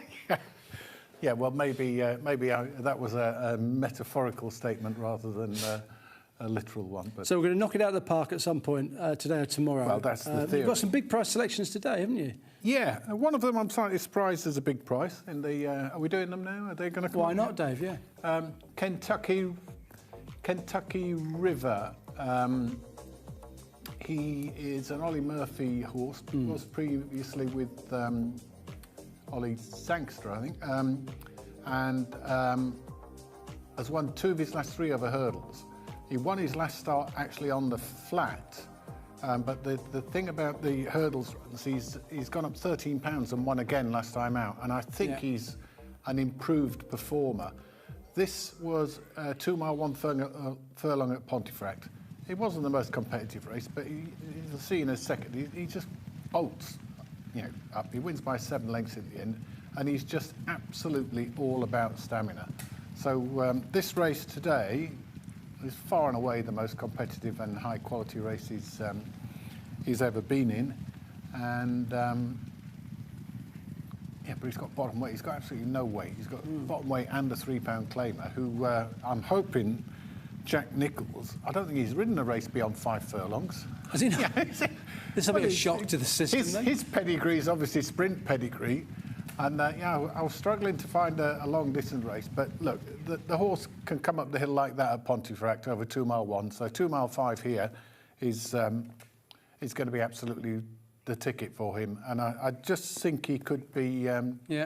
He could be an improved performer. So anyway, it's extra place race. He's 18-1. So hopefully he might just first run on the flat, isn't it? First run since that win. Yeah, and he's improved over hurdles. So I just think I think he's been slightly ignored in that race myself. Okay. But maybe I'm completely wrong. Godwinson won the Lincoln last year, not this year, and he went off 5-2 for a similar mile handicap at the Curragh. And that was the start of his troubles. Ever since then, he's been finding trouble in running. And it continued last time out at Royal Ascot. But he was going quite well, and he just eased back. He's dropped considerably in the weights. He's now with Jack Shannon.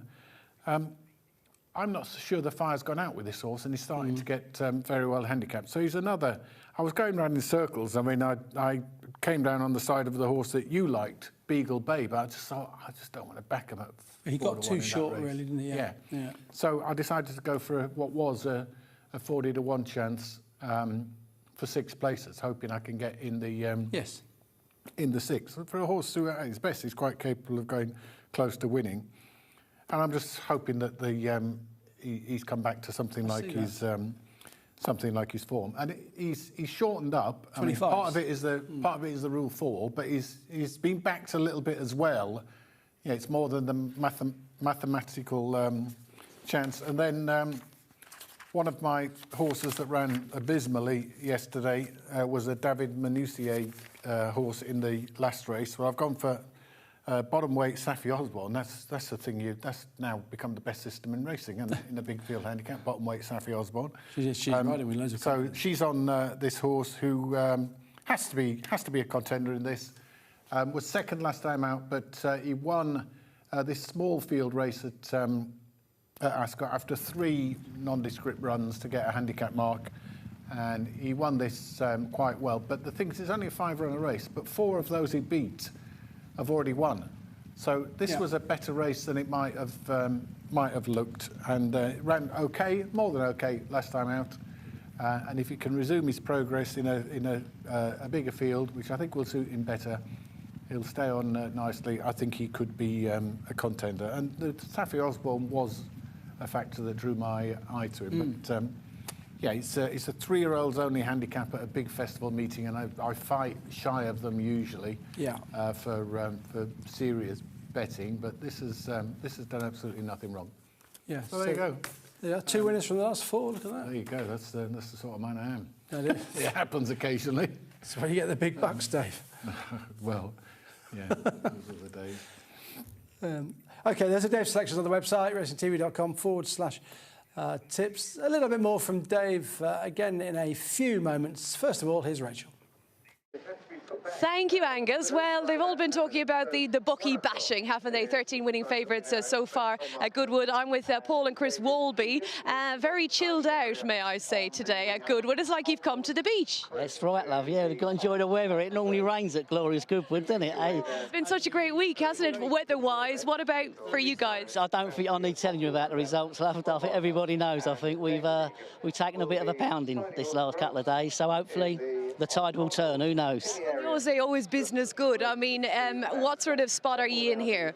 Well, we're number 1 in the silver ring, like, you know, so we're the top pick in this ring, but it's okay. It's not fantastic, but you can get by. Basically. And of course, you've inherited the stand from your dad Albert, who passed away, what, 3 years ago now? 3 years ago he passed away, yeah, and he left it to me and my brother. Took the licence over, and we've managed to keep trading for the last few years, so not too bad. And were you always confident, and was it the thing that you're always kind of saying we must keep this going? No. It's always nice to have somebody else's money, and when it's your own money, it's a bit different, I'm afraid. I say you're chilled out. They've got their Havanas on here. They say it's a nice steady. It's not like big hard hitting boat making. No. Not in this ring. It's not. No. Get a couple of decent bets, but it's nothing too serious here. Nice. Well, we're building up to the first race here at Goodwood. How are we looking price-wise? Oh, well, I mean, obviously the favourite is 7 to 2, isn't it? I mean, that's a good price for the favourites here, and no doubt it will come through, no doubt, as they have done all week. But as I said, hopefully the tide will turn. So that's it. Yep. Okay, all right, he's making sure he's not giving too much away. No. Yeah, you were worried there. Paul, I'm just going to come to you. I think we're going to get the price for the big race of the day as well. How have you been enjoying your week? It's been hard work, if I'll be honest with you. It's been, first 2 days are always quite quiet. We always say Goodwood for us is a 3-day meet, which is obviously the Thursday, Friday, Saturday. Yesterday wasn't too bad, but the weather's been fine, but obviously the results haven't gone our way. So. Right, we've got Valencia favoured for the first race. I want to ask you about working with your brother Chris. Yes. How easy is that? I mean, do you ever have rows when things aren't looking great? Never have ever. So we've always got on. So you've got to have a. I think the trick is to let one make the decisions. If we both start, if we both got an opinion on something, then it ain't going to work. So we'll talk about it, we agree on it, and we just go with whatever the decisions of the day. And can I ask you on kind of we'll say, tough days? Normally it's wrong. We had to get that in. You had to get that in. As you can see by the look here, the pound coins, that's all we've got to display today.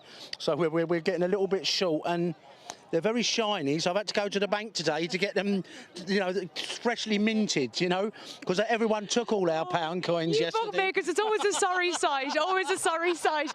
Can I ask you, Paul, on hard days, yes, heading home in the car, I mean, what are the chats like? Well, to be quite honest, as probably my brother's explained, we're not here to set the world alight, so we don't stand them for absolute fortunes. So we're both working men.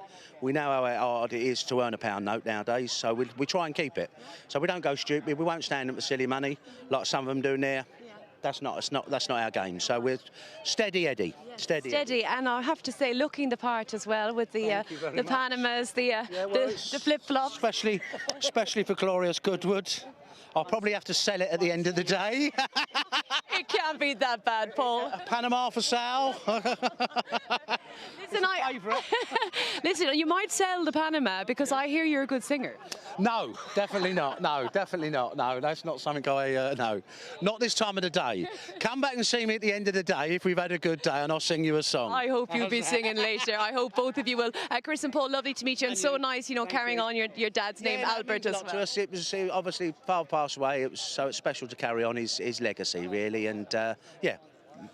Lovely. Thank you so much. And do you know what? It's far too early to be serenading anyway at the races.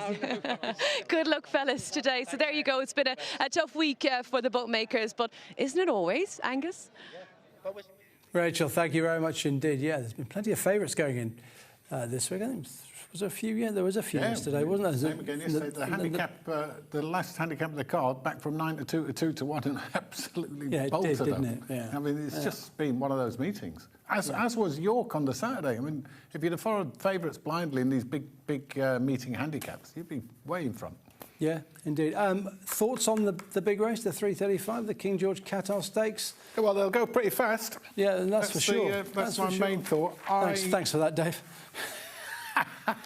As you said, that's why they pay me the big bucks. Indeed. But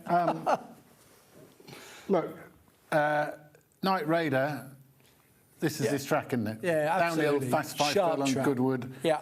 In these colours, Carl Burke, you just think it's going to take quite a good one to beat him. I have a sneaking feeling, and I think Sam might have touched on it earlier, or one of the boys did. Asfoora coming back to life on fast ground of 5 furlongs. I mean, she hasn't been the same. She maybe isn't the same, but she's got no penalty of any description here. She's got the mare's allowance. She could, if she just decides to give it one last hurrah, she'll beat these.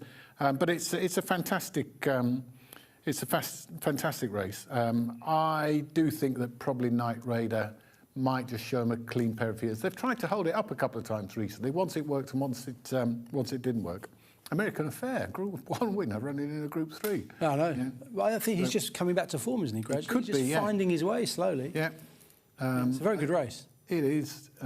Look, it's a fantastic race, but I just think if it wants to do it, Night Raider might just be good enough. Yeah, Ascot would have been too stiff for him last time. Yeah, it would, yeah. This track's going to suit an awful lot better. Dave, for now, thank you very much. You're back for the afternoon. I am, all of the action, which is not too far away. That is the feature event. It's at 3:35 this afternoon.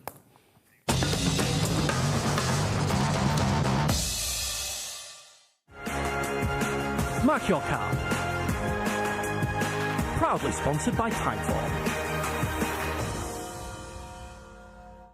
The all-new RacingTV.com, your home of live British and Irish racing. Take your racing viewing to the next level across mobile, tablet and desktop. With Racing TV Extra quad and pop-out screen options, you will never need to miss a minute of action again from any of our 61 racecourses. What's more, our expert tipsters are now providing daily video tips, and you can watch key video form clues all in one place.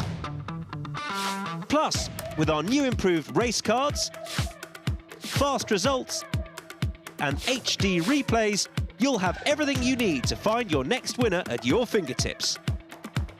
It's also never been easier to apply for our club days, so apply for a free day's racing for you and a friend now, and we'll see you at a racecourse soon.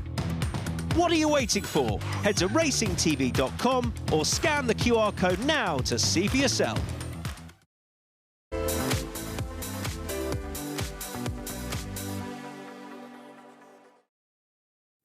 I'm going to have a look at the first 3 days of the Qatar Goodwood Festival through the prism of the Race IQ final times for all of the races. Now, the important thing about final times is they are where you should start your data analysis of any race that takes place on any race course anywhere in the world.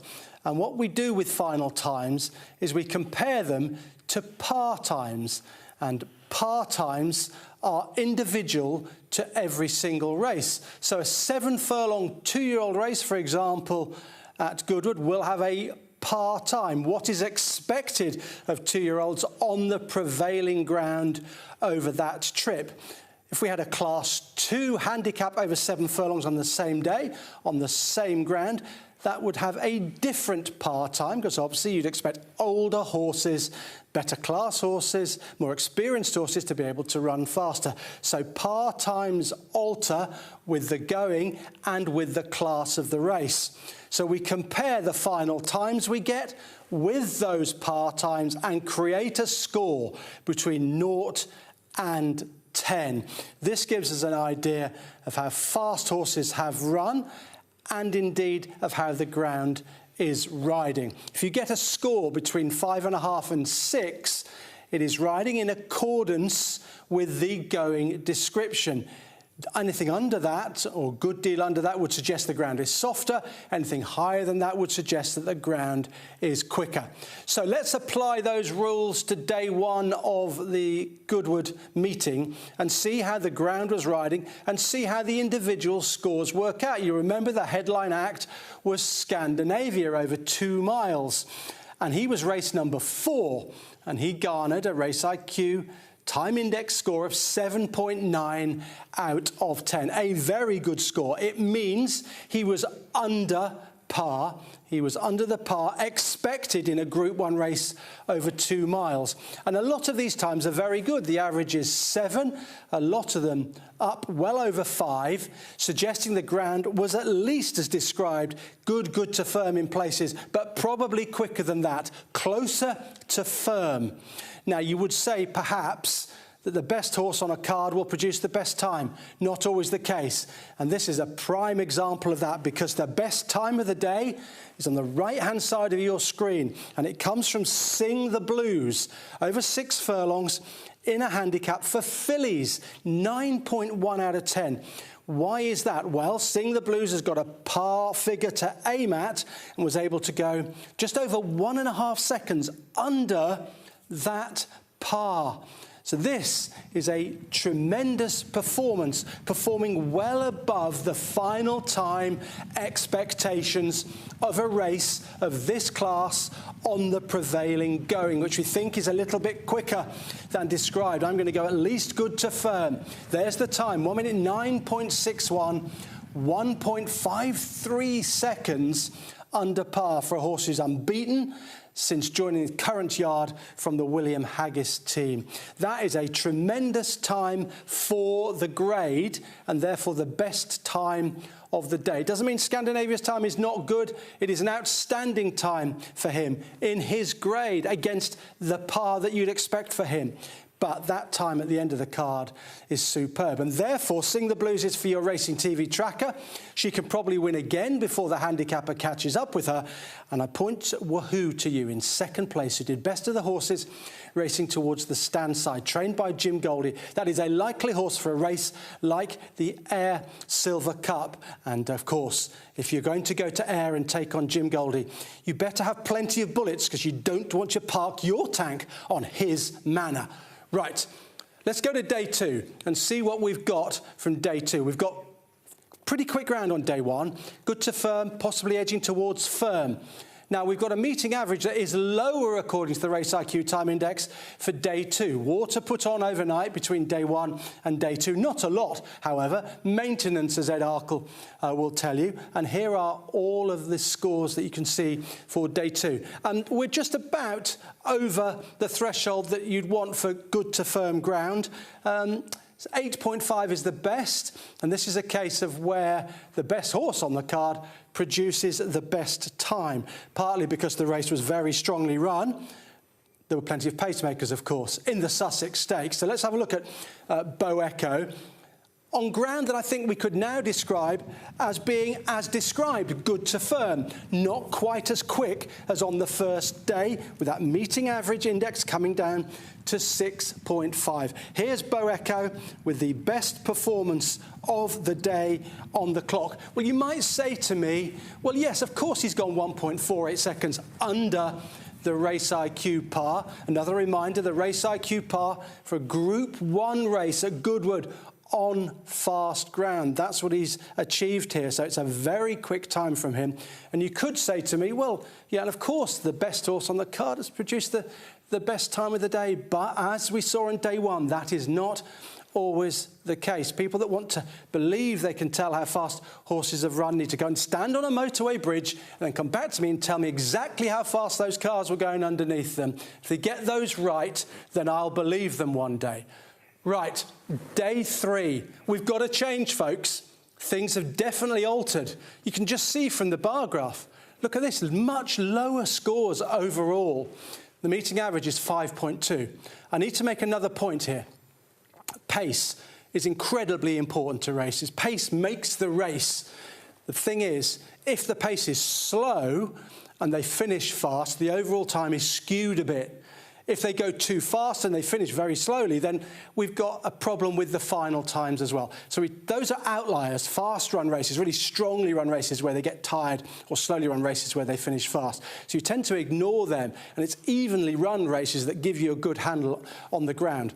And as we look at these numbers, with a meeting average of 5.2, well, these races were by and large quite evenly run, so we can just about believe most of those scores. Certainly not the last 3 races. They were quite steadily run, but we can believe the scores from race 1 through to race 5, and therefore we're dealing again with ground that's just a little bit easier. So we've gone really from good to firm, possibly firm in places, to good to firm, and now more like good ground on what was the 3rd day. The best time, it is, yes, you guessed it, the best filly on the card on this particular occasion. It's Diamond Necklace in the Nassau Stakes. She was absolutely brilliant, wasn't she? Visually, a really taking performance. She was quite keen in the early part of the race. She did everything that was required of her. What did she do as against par? 1.34 seconds under par, 2 minutes 4.4, giving her a Race IQ time index that was a fair bit better than on the rest of the card. 7.7 she got, 5.2 was the average. But look, Diamond Necklace, bona fide Group 1 horse, unbeaten in her career, time index of 7.7, OK? Sing the Blues got a 9.1 on day 1. There's a real discrepancy between them. And you can compare them because we've got different pars for different races. So it really is a discrepancy in the ground between day 1 and day 3. Officially, it was good to firm, good in places yesterday. Possibly a little bit easier than that. It's not been a very easy job for Ed Arkle. He's had to put water on overnight between all of the race days, and he's managed to maintain pretty decent ground. But I think it's just gradually got slower as we have gone through the meeting. You may ask, where are sectional times in all of this? Why aren't you looking at individual furlong splits, looking at horses that have gone under 11 seconds? Because final times are the starting point for any data analysis. Sectional times tell you simply how those final times were achieved. Angus, thank you very much indeed. Fascinating as ever. Running the rule using Race IQ over Goodwood this week. We're going to finish off today by having a look at the first race, which is off at 1:50, due off at 1:50. It's the marathon. It is the Coral Goodwood Handicap, 2.5 miles. It's an exciting race because they start at the finishing line and run away from you. These are the prices with Coral. Valiancy, 3-1, fascinating runner. Believe it and you can, 4-1, 9-2 Defiantly. Alphonse Legrand, 15-2, St Maurs, 8-1. Annabelle's Ghost, 9s, 9-1 Sea of Kings. High Wind, Willie Mullins, 0 from 4 at Goodwood. Small sample, but he'll be looking for a first winner here, 11-1. Maxi King, 14, 16s. Kentucky River, 22s, bar those. They've asked if you can be down at the start for this race. Have they? Help push the stalls Help push when the 4x4 naturally breaks down. Because don't joke about things like that. Absolutely, that is the change. Traditionally a flag start, no stalls necessary. Eagle-eyed at the 48-hour stage would have seen that there were stalls assigned to the runners. It's a world pool race. And they're going to use it. And as Ed Arkle has said, they've worked out a way they can use the stalls on and off the track and practice that with Race Tech at one of the race days in June. So right there on the finishing line, we're going to go and see the starting stalls, which I believe are just behind the stalls, the screen, and will be put on, and they've got plenty of time to get them off, and I'm sure it'll be absolutely fine. But a little bit of a difference. I don't want to be the arbiter of doom, but if the ground was soft, heavy in places, how would they manage then? Might do a bit of damage, mightn't it? Anyway, it's not going to be. So let's thank the Lord for the heat wave. And I think it takes away the element of a bit of a lottery, because year on year, the horse that, even over 2.5 miles here, the horses that just got into a rhythm early doors and weren't left behind. We saw it in the Magnolia Cup yesterday when Jakajaro was left, you know, from a flag start and fourth and zipped into fourth. She was left miles behind. And, you know, it used to happen in this race. Unless you're in the van, you had no chance. It might still be the case with stalls, but at least it's a fairer playing field for people. Who do you think's going to win it?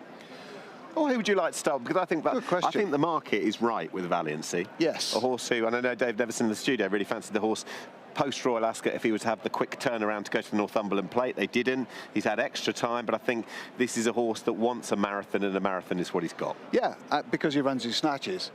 He's a horse I do like. I mean, he ran really well in the Copper Horse, didn't he? Finished 6th, as Dave's probably alluded to. And, you know, he was a good winner at Haydock as well last year. He really enjoyed Hamilton, uphill and down Dale. That might just keep him interested. And the fact that once you go up the straight, you're always on the turn, that might just keep him sort of engaged a little bit more. So, yeah, I could certainly see the case for him. It looks as though he'd get 3 mile, no alone 2.5 or 2 mile 5. So I don't see that being an issue. Cheap pieces back on as well, just to liven him up a touch. He's the rightful favourite, I think. I believe that Newcan has just been winning. He landed a hat-trick, or has done in recent times. William Buick actually suggested after the Plate Consolation he might get yet further still, which is ideal, because that's what he's got here today as a test anyway. I can't see him not seeing out the trip, to be honest. He's gone from 73 to 87. Alan King's really adept with this type of horse. Ascot, Chester, and all he did was gallop at Newcastle when winning the Vase. Saw the trip out very strongly there. So, yeah, another massive runner here. And we ought to talk about Defiantly, because Joseph O'Brien came into this, albeit not having that many runners at Goodwood, with just 1 win prior, but Enceladus was an excellent winner yesterday. Defiantly was denied a whisker by stablemate Kislyar in the Ascot Stakes. He's a half-brother, I think, of a horse who finished 3rd in the Melbourne Cup. Considering the connections, you'd imagine this horse might end up down in Australia as well. Absolutely. Is he on the list? Yeah, he looks well bought, doesn't he? I mean, he's a horse that they'll be very thankful that his stablemate's not in this race again, because he's been beaten by McKillany as well. So 2.5 ideal. We've seen what Joseph can do with these big handicaps at the festivals, especially in these staying races as well. He targets them. Had a really good record at Royal Ascot, and you'd have to say this lad's got a really good chance. Should suit him ideally. Right, final word on the day as we've ticked on into the afternoon. We're only an hour or so away from the first race of the day. Talk of New York, we expect to be the star on the day. He's the highest rated horse. He goes for the Thoroughbred Stakes, which isn't necessarily the biggest race of the day, but we hope he puts on a show. We do. He has got that explosive turn of foot that he showcased in the Heron Stakes at Sandown. Hopefully this place, fast ground, a genuine gallop, they're all crucial to him to get him to drop his head, because he can be a bit headstrong and a bit exuberant and over-race in his races, but he's been a better model since coming back from Dubai. Hopefully he can continue his upwardly mobile trajectory. And with moments before the end of the show, the key horses for you in the Coral Golden Mile and the King George are? Well, I hope Cerulean Bay runs a big race. I think with the extended places on offer, I think he's a very fair each-way bet. 2 from 2 at Goodwood for a stable that have won this a couple of years with 7-year-olds. I think Ross Collin and Auburn. That's right, Auburn, yeah. Yeah. And also a younger horse as well, so 3 times the last 7 years. I hope he runs well. I like Jakajaro to get some compensation for some really strong performances throughout the year on tracks that probably didn't play to his strengths. Lovely, enjoyed that. Sam, thank you very much indeed. You were here on Tuesday. Cheers. That's it, you done as regards mornings. I'll be back tomorrow with Dave Yates for the Stewards Cup, the big betting handicap. Very much looking forward to that, but there's lots to come between now and then. Nick Luck and the afternoon team will be in this very spot in just a few moments' time. But from us here, we'll go across to Rachel for the final time this morning. Well, building up to the first race here on day 4 at Goodwood, the band beside me, and of course blue skies, sunshine again, and what an amazing feature race we have. I think it's been a great week so far for Watnam, and I feel they're going to be landing the biggest prize of the day. But so many wonderful moments so far. We're expecting similar this afternoon, and we're going to leave you here, say farewell. Afternoon team will be with you shortly with the beautiful band, the music, and of course highlights, the best bits of the week so far.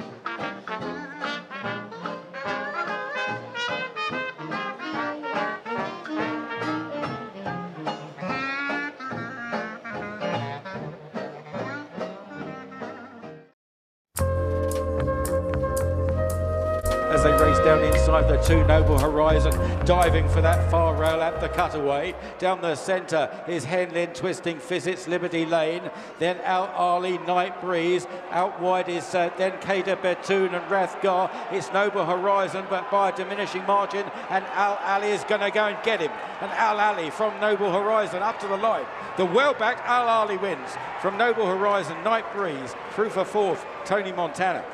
Congratulations. That must have been quite an easy watch, I'd have thought. Yeah, no, honestly, Lydia, it was. He's a horse that came to us, so it's just taken a little bit of time to get to know him, but when we got an inside draw, really suits him. Just William crept away, kept improving his position, and it was a good watch. It's normally a disaster here, so it was great.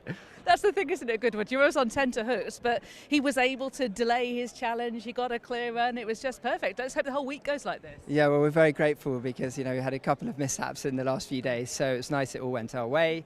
He's a horse that Sheikh Nasser actually picked himself at the Arc Sale last year.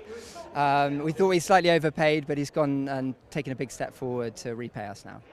Al Hudayba in behind them, Dr. Rascal, Rulers Control and Undiscovered. Hafner still challenging Pikachu. Dr. Rascal going for a daring run over on that far rail and getting through. Out wide Al Hudayba. Dr. Rascal all had to squeeze through and gave Pikachu a knock. Hafner still fighting. Dr. Rascal and on the outside Al Hudayba finishing off really well. Dr. Rascal.